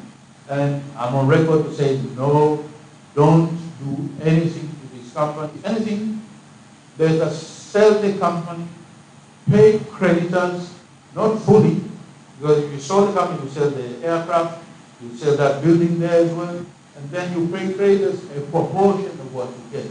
That is how you bankrupt an organization. This organization is now dead, we don't have Air Tanzania. My suggestion was not to buy any aircraft with this company, but instead, if you wait a few years, we should be able to give you 2 aircraft, Embraer, medium-range aircraft, and give you 2 officers at the airport, and management will stay at the airport, and they will see their operation, and then they can grow naturally. That was my position, and it is a position that has been given in writing. So I never supported purchase of equipment. In any case, anybody with the money who will not support paying cash for his business. Because all airlines, even the richest ones, Emirates, they never pay. Even if they have mountains of cash, you never pay. Cash can be used, there's something called matching. Huh? You match your long-term assets against long-term liabilities. So if you're buying an asset that's going to be there for 30 years, you match it against an obligation to pay that's going to be equivalent to 30 years. That is proper money. If you use cash, you're not matching. You're using cash to buy equipment that is going to last for 30, 40 years. From where I'm coming from, it fits one of our slides. It is essentially a stupid.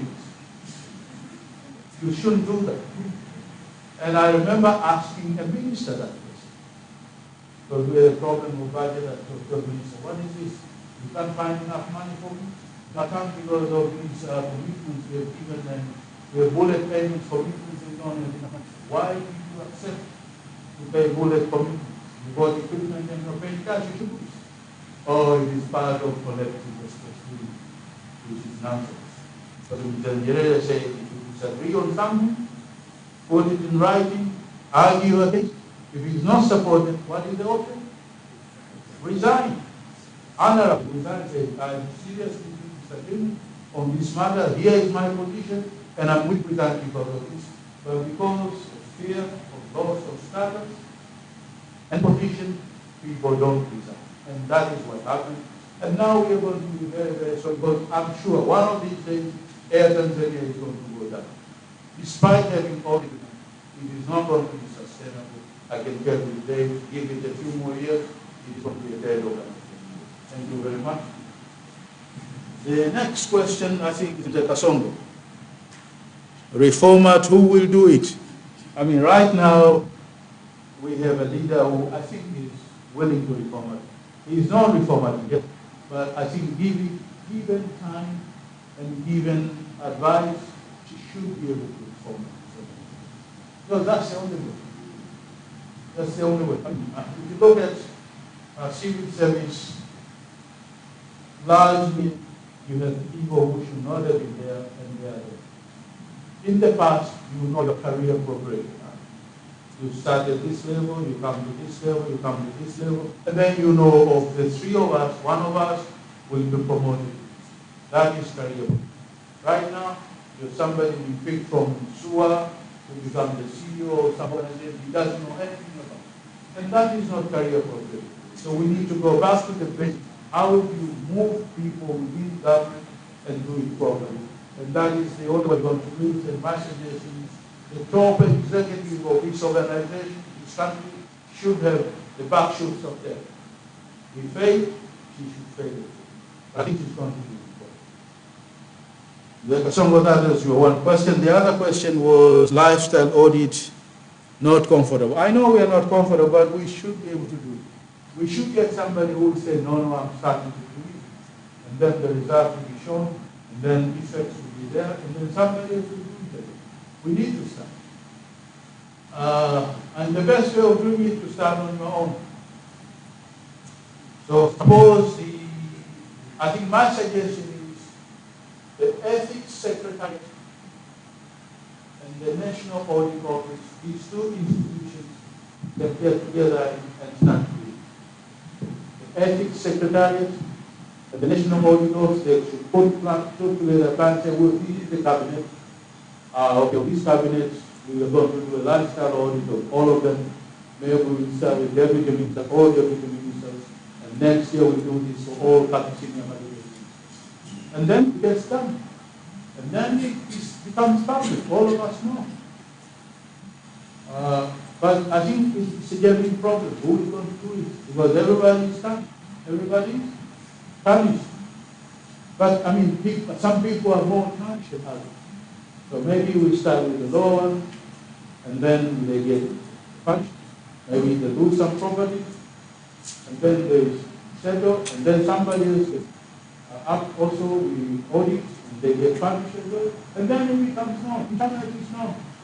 Every 5 years or so somebody gets up, and then they're shown the firing squad. So they stole too much. And I think it's secure. Then you stop to lay these claims. Somebody showed me yesterday, I didn't see it myself, but I think I was home. He said, okay, this means I was paid for transport allowance, and was given transport as well. And that is from where I'm coming from corruption. You can't be given transport and then be given transport after. It's the same as my people going to a field, and we pay them field allowance to go to the hotel, to accommodation, meals, and then the client also gives them the same thing. That is what you call double dipping. Double dipping. And technically, that is double dipping. You did twice for the same thing, which is basically corruption. But these are things we should be able to avoid. Did that? They no, you did that. No, but you also did that. Now, fine. Show me how you can check. Here is the evidence. And then that is how we move. We have to be able to be frank and show that where we went wrong. If we don't do that, then we're not ready to be doing it. I hope I've done justice to your questions, Mr. Kasongo. Strong institutions, do we start with people? This is not a theoretical problem at all. If you are developing a structure of any organization, you start with the position, empty position. And you say, okay, here is going to be the general manager. The general manager needs the chief internal auditor. And then you say the chief internal auditor the chief internal auditor can report not to the general manager, but must report to the board of directors. Functional. But in advice, the chief internal auditor must report to the manager in terms of offering advice. But functionally, he is reporting to the audit committee of the board. So you have the positions which are critical. And then you fill the position. How you fill the position? Criteria. Say, here are the qualifications, and here are the experiences that I want, and then you fill the position. So from where I'm coming from, critical is the structure. And then how you fill the structure with people. And the people look after the structure. That is how the American system is working. Look how they appoint judges. It's a very rigorous process. Huh? Of course, eventually it's the president who appoints somebody, but the process is very rigorous. Almost always the president will, because they may have a majority, but the process is very, very rigorous. You saw the last case. Even issues that happened years ago, they get raised. You harass somebody, and they have an option to come back and say, no, you harass me, that is at the time. That time we didn't have mobile phones, but even mobile phones, they would have sent you a text. This is the text you sent, and you lose your job. So the rigorousness of the process is extremely important to fill these positions. And I think more important for me, and I've seen this, in this country, some people have more self-importance than others. And I don't know if it's appropriate, but they make excellent, for example, judges. Some people make excellent judges. The example, Judge Bukakulia, the late Bukakulia. How did he come about? He studied very well, and he thought he was very, very independent, and his judgments were excellent. These are the kind of people you want to lead institutions, because they won't take nonsense. Somebody says things like that, they will confront you straight away. So look, Honorable Executive, this is what you say. From my position, it doesn't make sense to me. You are required to provide me resources to work properly. I work, which is my mandate. You have no role in interfering with that. It's public. And then you solve your problem, huh? Because after that, you can't do anything. But who is going to do that? We can't. And that is where the problem is. So my suggestion is the structures are more important than people. And then after structures, we appoint people. The people look at the structures. So we start with structures, and then people look after the structures. And they more people, they develop more people, the structure becomes stronger and stronger, and then eventually we cannot solve the structures. Thank you very much. Okay, some more questions? John. I have three questions, if not comments. One is around the acquired stupidity. And you are talking about people who are really seem to be intelligent, but yet they make stupid questions. If you can clarify a little bit more, what actually causes that? Number two is, it's a very general question around if there were no corruption in Tanzania, how would this country look like?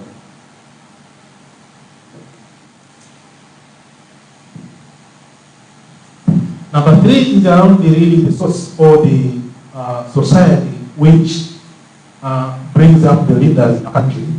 And you seem to suggest that the leaders are more corrupt than the society itself. You go to the extent of saying that about 60% of people in civil service are at the wrong places, don't have the right people there. And my question is around, do you feel that leaders are actually not coming from the society, which is also corrupt?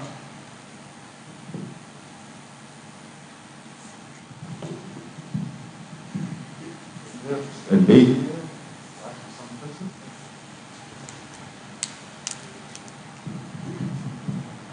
Thanks for giving me this opportunity.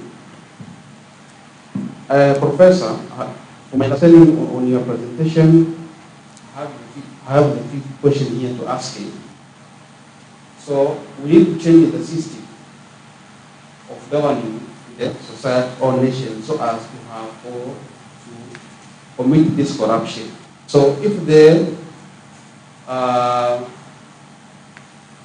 leader or the current leader of that nation or institution, he or she is not ready to accept the changes so as to bring about government and to remove this corruption system, we as the citizens of the country, what should we do in order to avoid these circumstances? And the other question is, I can recall on one of your tweets that you said that you cannot change the same problem, you cannot change the problem by the same people who have created the problem. So in our country, we have leaders, but these leaders are the ones who are in the ruling system, since they have to get that chance up to their time of resign or the time of retire.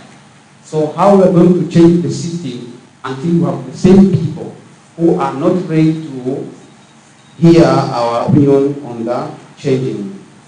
And the last question is, why, for example, in the country like Tanzania, do we have the Ministry of Judiciary or the Ministry to supervise or to clear these problems of corruption, but until now, these systems are not being changed or are not being taken into consideration. Who is supposed to be blamed? What should we do to avoid these circumstances?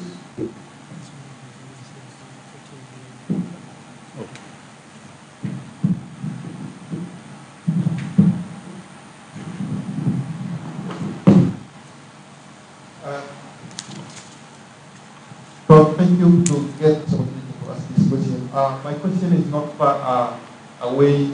I have two questions, and my question is not far away from the last person who asked the question. But as I heard your presentation from, you said about you are blaming the system on the issue of corruption, and you said corruption is just like it's interconnected issues. It's like a cross-cultural issues among the system. And then you have come up with two suggestions. One among the suggestions is the suggestion to cure that problem. One among the suggestions is the reboot, and the other suggestion was about the format.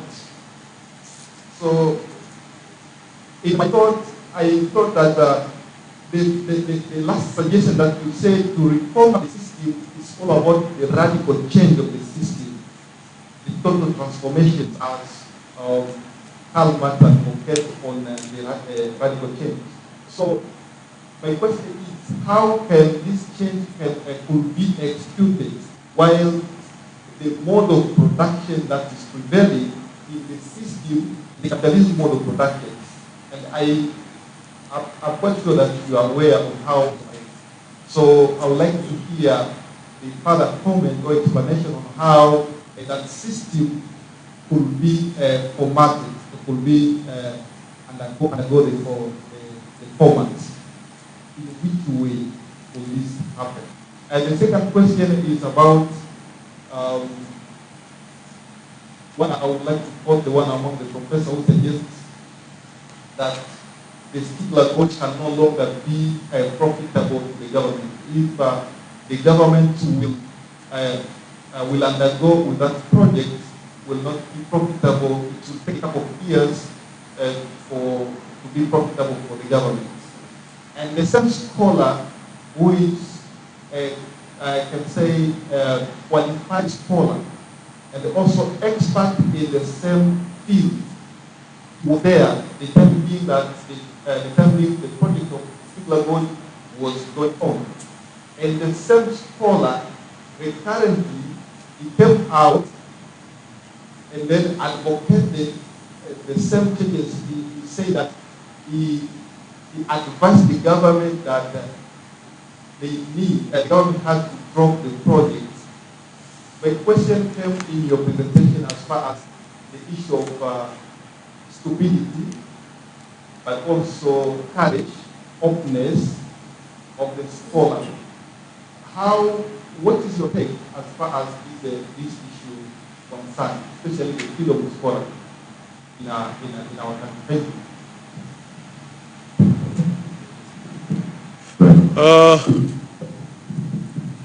Thank you very much. I'm advised that I should always stay here because people online cannot hear me when I go about. I really like going about, but I'll stay here now because we have these limitations. I'll start with the last question. People who had taken a position at some point and now they are taking the opposite position. Mzee Nyerere had an answer for this. And the answer is these people, you should sack them. Because if they had been faithful from the start, they would have disagreed and resigned. They would have disagreed, and you cannot offer a two-pronged opposite position from the same person. That qualifies that person to be terminated from employment. And Mzee Nyerere used to do that. You cannot give an advice and then go back and agree on something else. If you do that, he'll tell you to resign immediately or he's going to sack you. That's the way to go. You cannot afford people taking opposite position after an event. That cannot be allowed. That is proper management. Stigler's Gorge profitability, I think the jury is out. I don't know whether it is profitable or not, because I have not seen updated, proper feasibility study of that. But I was advised once that it will take much, much longer for the dam to fill. So if it takes longer, then the discount period is going to be even longer. And when you do projects that exceed, say, 10 years, when you discount at the rates of maybe for dollar rate, 6-7%, the cash flows of the future become insignificant. And that is where the problem could be. Ni kama ku value minazi. Mafia coconuts, I remember doing evaluation of Mafia coconuts way back in 1992. And 18 years was the time frame. Whatever rate you use, it is not worth it. So the logic then is to use the logic of our forefathers. You plant the seedlings anyway, and then the grandkids will come and harvest. Whether it makes sense today or not is really, really important. I have land, I can put some tree seedlings, I put tree seedlings, and they'll benefit them in the future. Because in terms of cash flows, it doesn't make sense. And that could be the case with Stigler's Gorge. You remind me of the car parks at the University of Dar es Salaam. We borrowed money many years ago to put together the car parks, and they were supposed to be for pay. I did the feasibility study of that, and it wasn't worth it. It wasn't worth it to borrow to build the car parks at the University of Dar es Salaam. And we had a huge argument. I remember this lady, she was a marketing person. She came to the meeting and said, no, this is no more for businesses to borrow, even if when they have cash. You may have cash, you still borrow. And I said, that is nonsense. Why would you borrow if you have cash? If you have cash, you don't borrow, you use your cash to do whatever you want to do. That argument, I don't know. But she was a senior person. I was a junior academic at that time. And her language carried out. Eventually, the project was carried out. Until today, we never received a single cent from people who are parking. And it's a good project, but in terms of financial numbers, it wasn't worth it. But looking back now, even if it's not worth it, I think generally it's a good project. If we can do the same with the Stigler's Gorge, maybe in 50 years' time, our kids will come and say, okay, these people are quite intelligent to build this dam. Maybe it might be worth it. But as of now, because of resource limitations, my suggestion is always not to approach any project unless you have done proper feasibility studies. And if they're old, they need to be updated. You recollect the teams and you do the numbers game, you justify a decision as of today. And then if it is not worth it, but you still want to do it, then you justify and say, look, I think it's not worth it. We have margins here that can be allowed, but we're willing to take a risk in 50 years' time. This could be a good project, so we're going to undertake the project, and we can see the logic. So that is the way you want to go if you want to go on with these kind of things. This is your second question. Your first question is corruption, interconnected. How do you execute this in a capitalist mode of production? I don't think it depends on any mode of production. If you look at the example of Singapore, the first thing that gentleman said, Kuan Lu, yeah, he said pragmatic, which means do what is best for you. Socialist, capitalist, it doesn't matter. If it's good for you, you take it. So I think corruption is not good in a capitalist mode. Corruption is not good in a socialist mode. So either way, corruption is not something we should be doing.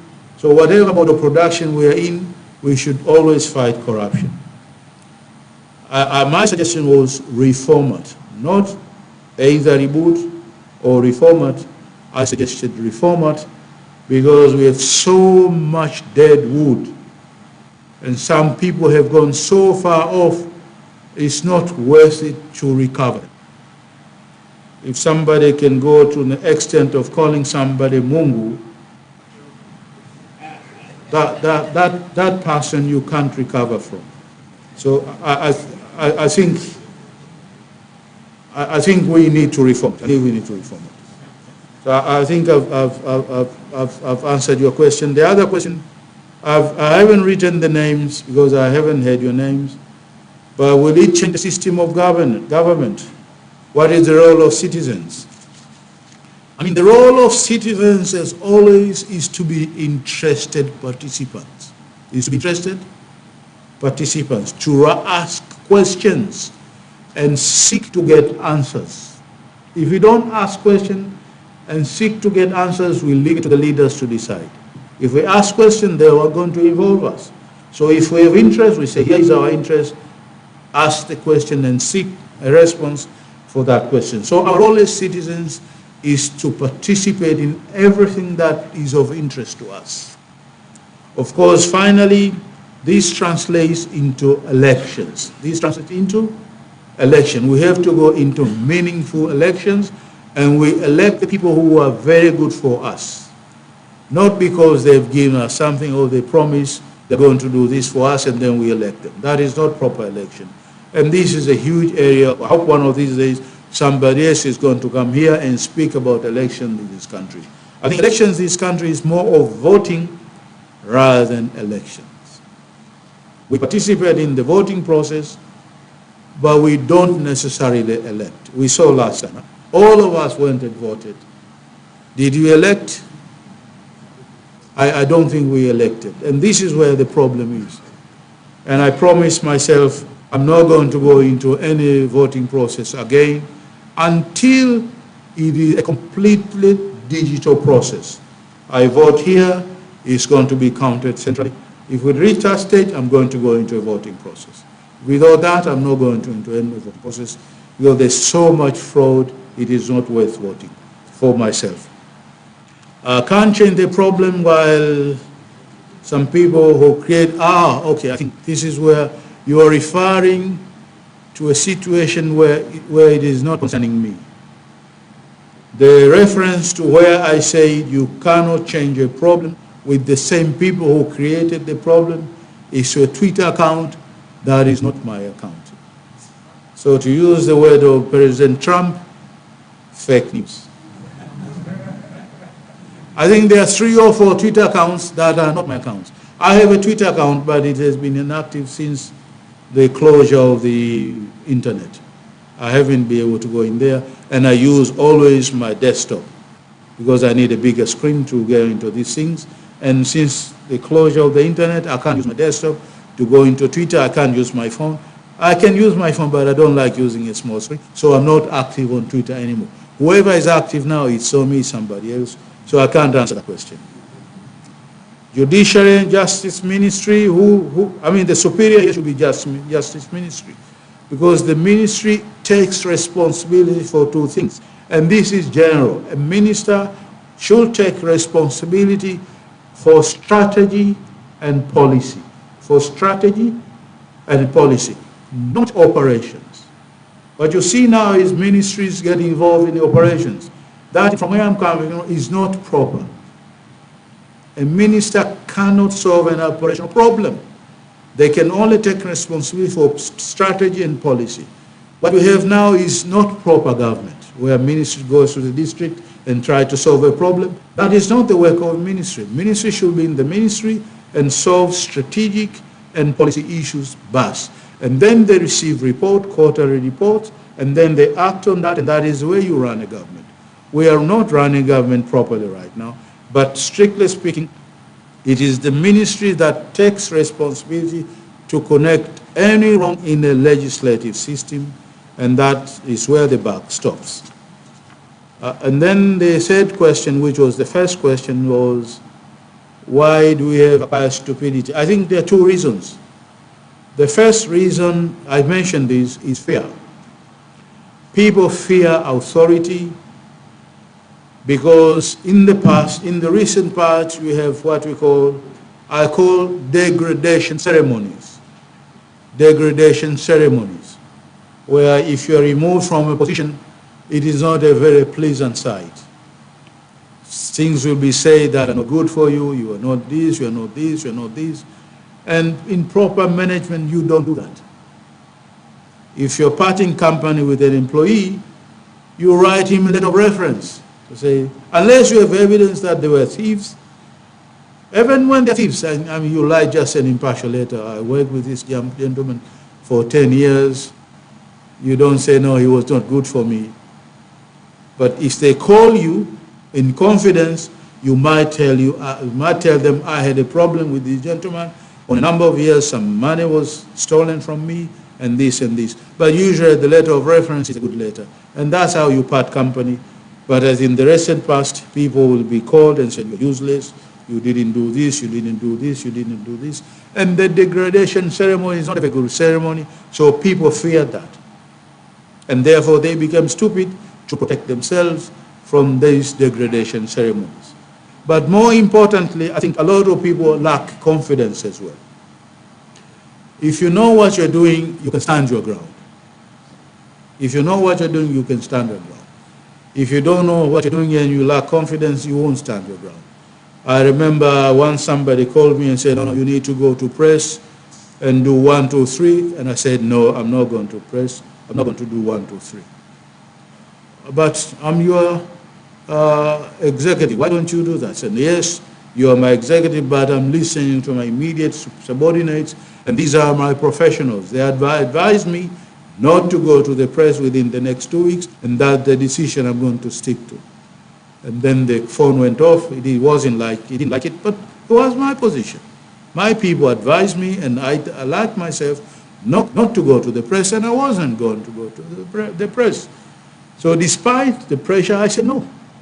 Because I'm confident, I said this is what I'm going to be doing, and that's my position. You don't like it, fine, good.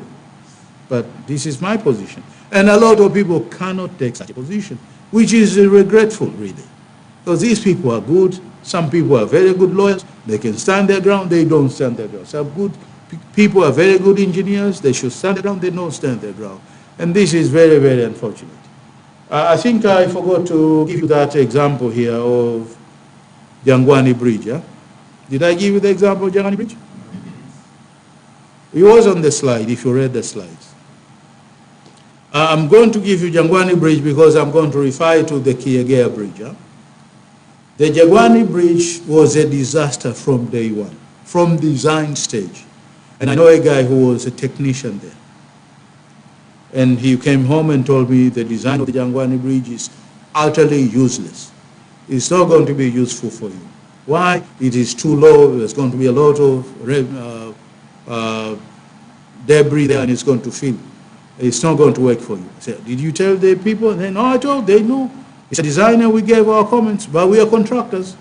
So we'll have to contract the as-per specifications. And then the bridge was constructed. It's now working, and we have a problem. Every drip of rain, Jangwani cannot be crossed. Who takes responsibility for that?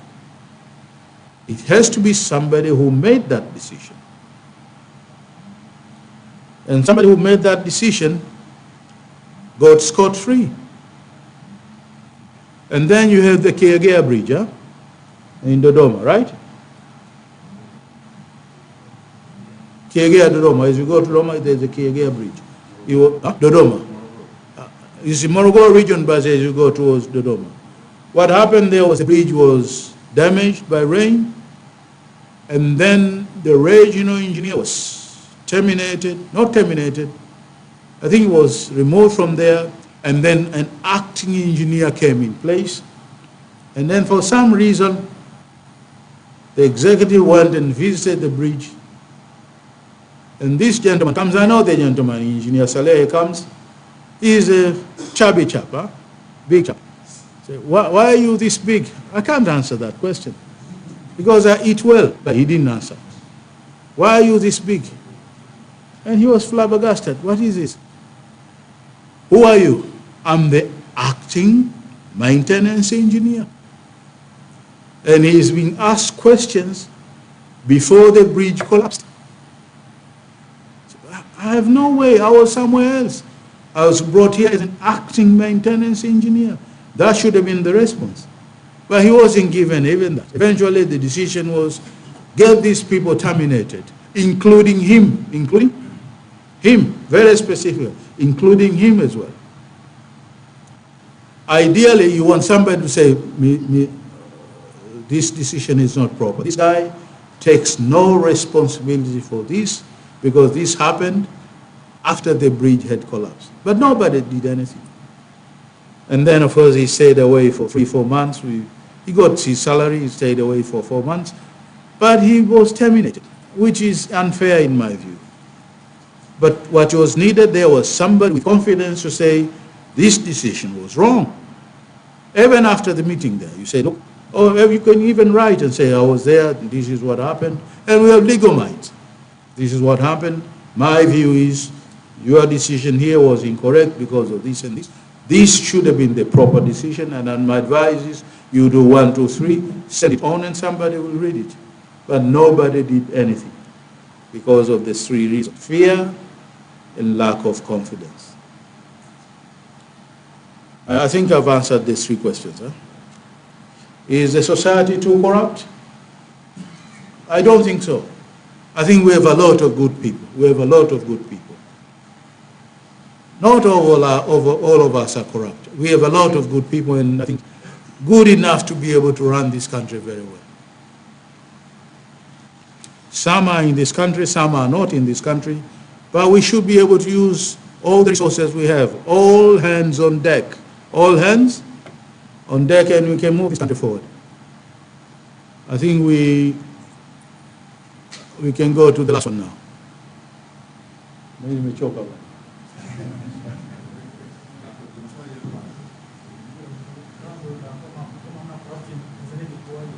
I can't answer that question.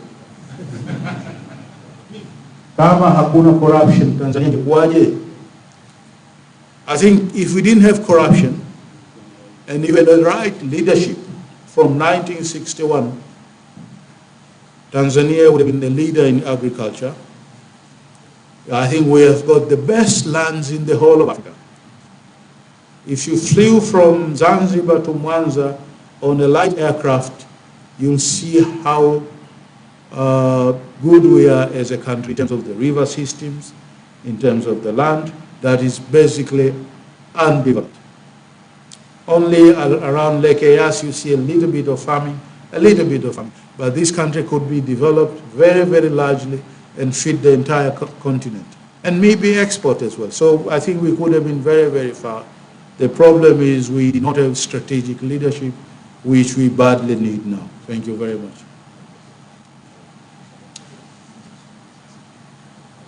Can we have the last set of questions? Please introduce yourself first. Right, my name is Alfan Abdallah. Thank you so much, Professor, for sharing with us on this topic. My question is related to corruption and political system. I've heard you mention about the legal, legislative system, but I think from the works of other scholars, the like of Professor Michael Lopsy, who wrote Political Economy of Tanzania, Decline and Recovery, he said that there are only 2 options to be welcome in a country like Tanzania now.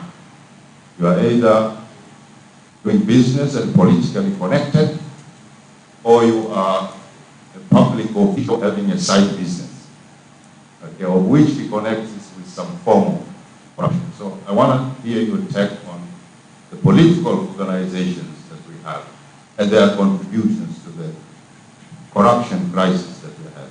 That's one. Second, being a former CAG and also being someone who is always interested to read CAG reports, I see always no names are mentioning for the corrupt people in the reports.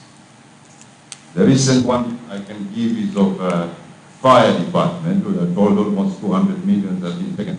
by the officer in finance, but you see the official in finance. Why no name calling on these reports so that the public knows who took away the money, so that they can maybe also try to see if they can do something. So those are my two questions. Maybe the last one is, do you see as part of the solution to have a CAG office that can also prosecute? So those are my questions.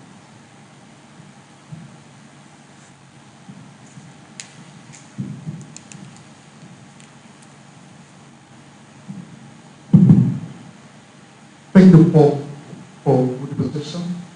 Just also to share a few remarks. One is a question, one is a suggestion. My name is Michael. I'm a financial analyst. I'm working with the government. I had a question asked by colleague, the last speaker, about audits not mentioned names, but it's not all audits. I've also got some of the audit reports where the names are mentioned, the position and where they are. But the problem is why this audit recommendation are not worked by the government. That is the question. And I just want to say maybe there are two sides of approach. There are those who are implemented for some reason, and there are others which are not implemented for some other reason. I think Prof will respond on that. What is actually happening? And I have a case, I call one of your audit reports in one of the organizations where 1.7 million USD and the 802 shillings were embezzled by one of the institutions. The names was mentioned, the position, everything, but that report, I don't know if anything happened since 2019, when I read that report. So my question is, what's actually happening to the government, specifically where all these recommendations are issued, but the no implementation is being done? And what do you think can be done on that area? And the second is, I see there are some officials, government officials in some area where do obstacle the registration in some of the acts which they are actually responsible to work on it. I have one case where the minister is responsible to appoint, and the act states exactly which person needs to be appointed and when it is needed. But if it goes against, take someone from the street, what actually needs to be done for that person? Nobody's happening to some, and that's the act actually happening in some of the other sports already. Thank you very much. Let me end up here. We're going to take the last question here.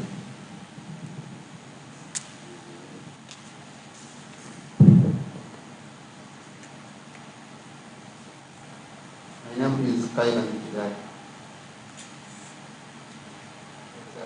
Few questions here. I need to hear your comment. So the first question is availability of most politicians in the institutions. It read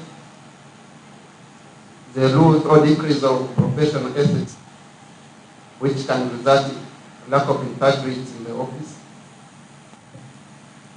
And another one, you are talking about the reform, to reformat the government. That's a good idea. So, what's the effect if we are going to reformat the government without creating a new constitution? You can write the reformat and the new constitution. And then the last one can be a suggestion. And I don't think that corruption is wrong. I don't think that corruption is wrong. If we don't have ESCO standing, so it's a pain to our government and our societies to teach divine ethical theory from the childhood question.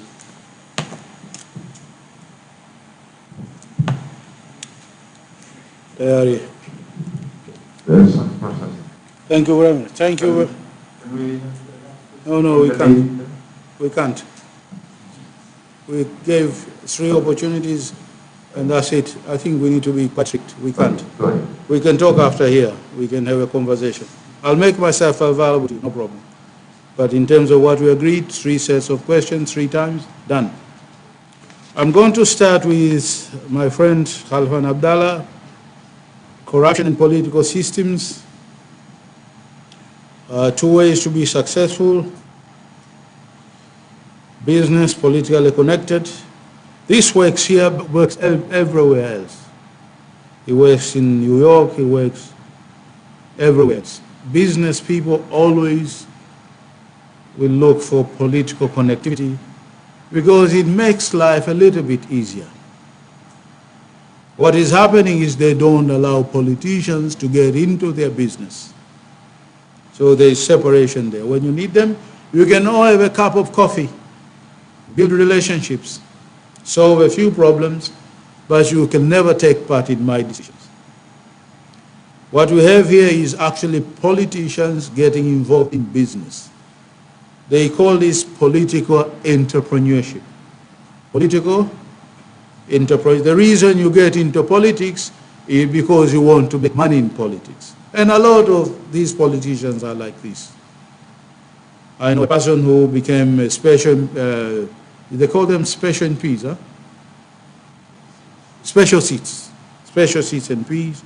And all of a sudden, she owns a certain, not disused, but it's kind of a scrap parastatals that has a unit that still is functioning. That unit is able to treat timber. So she has interest in that, and she only operates that unit that treats timber. And she makes a lot of money. So the reason she went into politics is because she could use her political connections to get access to business opportunities. And a lot of our politicians are like that. And this is something we should be able to prevent. And one cure is the lifestyle audit. You came in without anything, 5 years, you own a property, you own this, you drive a S-Class Mercedes. Explain to us where you made this money. You cannot explain, the property goes away. And then you say no name calling on the CAG's reporting. I'm not sure about this. I recall in the past, you will see names and their positions.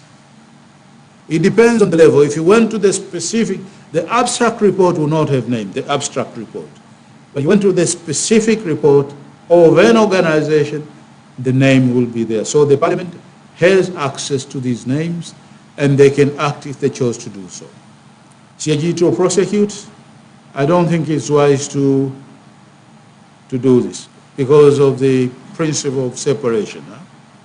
Investigate, and then somebody else should be able to prosecute. You can provide the evidence, but somebody should be able to prosecute. The only thing I would suggest and support is penalties. You know, you go into the field, you want a certain voucher, you're told, oh, the voucher is not there. And then it's not material enough, so you say, okay, you report these vouchers were not available to me in the course of the audit. What I'm suggesting is from that point onwards, there should be a penalty on the director. You're going to lose 10% of your salary until the voucher is found. So he's going to be working very hard to make sure that the voucher is found. We get 10% of the salary, months 1, months 2, months 3, and it's not going to be recovered. This money is going to go away into a central pool. So this is docking penalties for non-provision of documents. That is not prosecution. It's availing documents. You fail to avail documents, the CAG's office should be able to penalize you for that, and then you provide the information, the penalty stops. That is, elsewhere that is what is happening, but in this country you cannot do that. I think we should be able to do that as well. I think I've more or less answered the number of questions from you. Michael, mentioning names, we covered that. Why recommendation not worked on by the government? I think there is just one reason. The reason is there is no follow-up arrangement. One, we don't have a database of all recommendations. If we had a database of all recommendations, we'll have recommendations from 2013 up to 2021. And then we'll say this recommendation was implemented, this was not implemented, this is under implementation. And then that database gets shared between the CAG's office and the parliament. And the parliament is going to see that they dropped the ball here and here and here. When I was in office, we had created that database, and I think it's still available now. The only question is to push it to the parliament. Remember, the problem we had at one time was when there was an election, they would say this is a new parliament. So whatever happened in the past, it happened in the past, this is a new parliament. And I remember being told that once, that on the recommendation last year, they are gone because this is now a new parliament, parliament number 11. Parliament number 10 is parliament number 10. We are going on now with new life, which is not proper. Recommendations should be recommendations until they are implemented. So if you have a database and the database is formal, then it gets handed over. The new parliament, these are the recommendations outstanding from 5 years ago. You still have a responsibility to make sure that these recommendations are implemented. That system does not exist as of now, but it needs to exist, and that will be a cure, and we will avoid a lot of the problems we had in the past, because then you'll say 2013, here are 11 recommendations, none was implemented. And then that proves you did not implement recommendations. But right now it's going to be my word against your word because we don't have a database. We should have a common database with the audit office and the parliament, and then we can go through all the recommendations and then point responsibility. Why did you not follow up this recommendation? Why do you not follow up this recommendation? And that currently is not being done. You know, when you hear somebody say what you receive in the parliament are just queries, you know we have serious problems. And nobody raised that issue. Somebody say, well, what we receive in parliament are queries. Queries are first level findings in the field. And then they get cleared, and then they remain outstanding. And then if they are material, they form part of the report as part of your findings. These are substantive issues that go into the report. They're just not mere queries. Somebody said these are just queries. And nobody pushed back to say, oh, you're selling us fried ice cream. What, people get sold fried ice cream all the time. Can you buy fried ice cream? You can. In this country, you can buy fried ice cream. And it's not proper. It's not proper. Because then, as citizens, we get taken for a ride. We should not allow that. So the answer is database. By the audit office, shared by the parliament, over a long period of time. Even when there is transition in parliament, the database of recommendation has its life and will keep moving on. And then we can push responsibility to the parliament that actually you did not implement recommendation of 2010. You did not implement recommendation of 2015. You did not implement recommendation of such and such a time. Because then there's going to be evidence of a database of recommendations, and that will be a cure. And then you had a question, obstacles to appoint, not to follow the law. I've seen this several times, where the minister is supposed to appoint. Look at this, for example, the best practice requires that every board must have a professional accountant sitting in the audit committee. Every board must have a professional accountant sitting in the audit committee. But minister will appoint people and no professional accountants are appointed, which is basically not best practice. But who should act? The regulatory authority of accountants and auditors should do that, should be interested in board appointments all the time and write to the minister, say, Minister X, you appointed these people, there is not a single accountant here, it is your job to do that. We have a list of all professional accountants, ask us, we can give you the name, appoint somebody here. But nobody does that. So everybody is dropping the ball, and therefore the minister is going to be left to do whatever they like. But even when the law says appoint somebody from such an organization, even that is not allowed. And it's up to the auditors to point that out. When I was in, I will always make sure that the appointment of boards is highlighted and we point all these matters out. They need to be pointed going forward. I think, Michael, I've done justice to your question. Kaila Mikidadi, this is the last one now.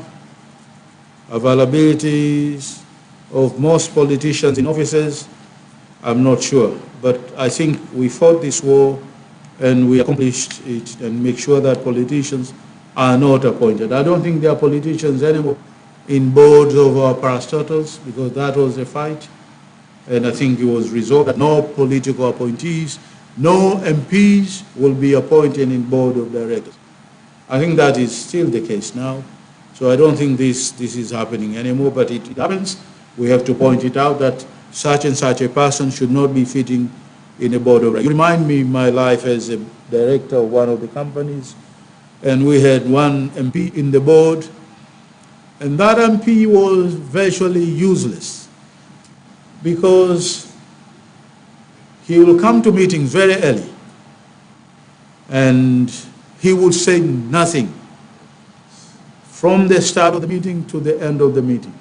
Once the meeting is closed, he'll go to the secretary of the board, wanted his bahasha. And we told, look, in this organization, we don't pay like that. Payments to directors are made quarterly here. So wait until the end of the quarter, you see money in your bank account. And he didn't like it. You know, I need to be paid now. Yes, you need to be paid, but the policy is we pay quarterly. But then after some time, the other guys asked me, who is this guy? Why is he not speaking anything? And then I went to the minister and said, Minister, I have a guy in my board who is virtually useless. Please get rid of him, give me somebody else. And he was a guy, the minister, and within a week he got rid of the chap and he went safely to where he went to. And that's the way you want to operate a board. Pick people who are good and identify people who are weak and get rid of the people who are weak. But our boards not necessarily operate like that, but it's the way you want to operate. Corruption is not wrong if we don't have an ethical standing. I thought we have a misunderstanding there. But I got your point eventually. You're saying without a proper ethical anchoring, it's not fair to say corruption is wrong. Because what is wrong is our ethical bearing. I think that's the point, which I agree to. Which is why I'm saying going forward in 20, 30 years' time, what we need to address is our kids. Because we are already gone. We have attitudes and characters that may not be able to be reformed quickly. While we focus in our kids, we may bring up kids that are probably in 20, 15 years, and they will be much better leaders. So in that case, I agree very well. Thank you very much, members. Nashukuru sana. Thank you very much, Professor Mussa Assad. We are nearing the end of our event, and I would like now to invite our brother Hamza Kasong to offer us a vote of thanks.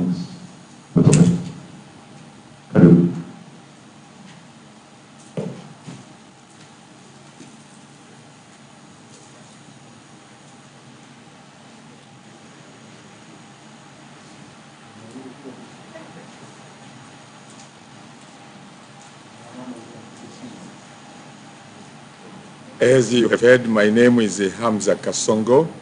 So on behalf of all the attendees and on my own behalf, is it on? Oh.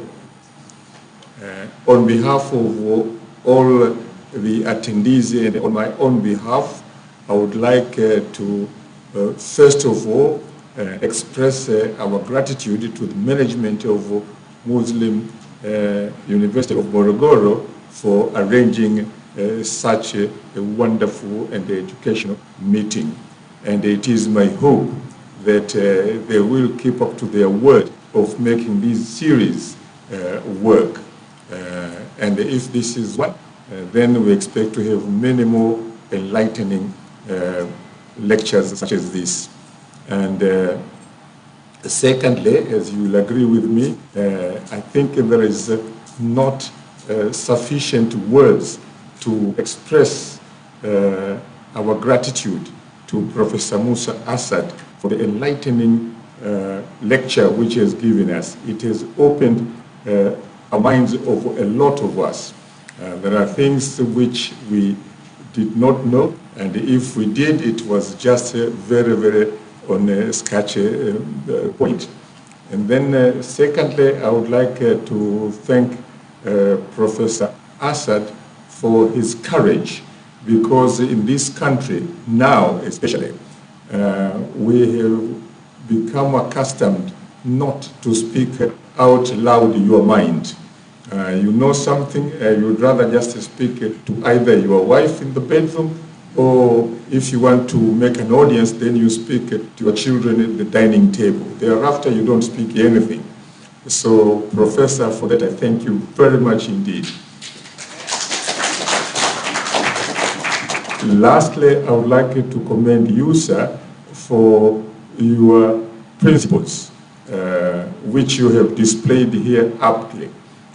You said at the beginning that you will be taking 3 questions at every session, and when you were asked to take the 4th question when you were about to close, you said no, we had agreed 3, and you stuck to 3. Very few people do that, sir. Thank you very much indeed, and God bless you.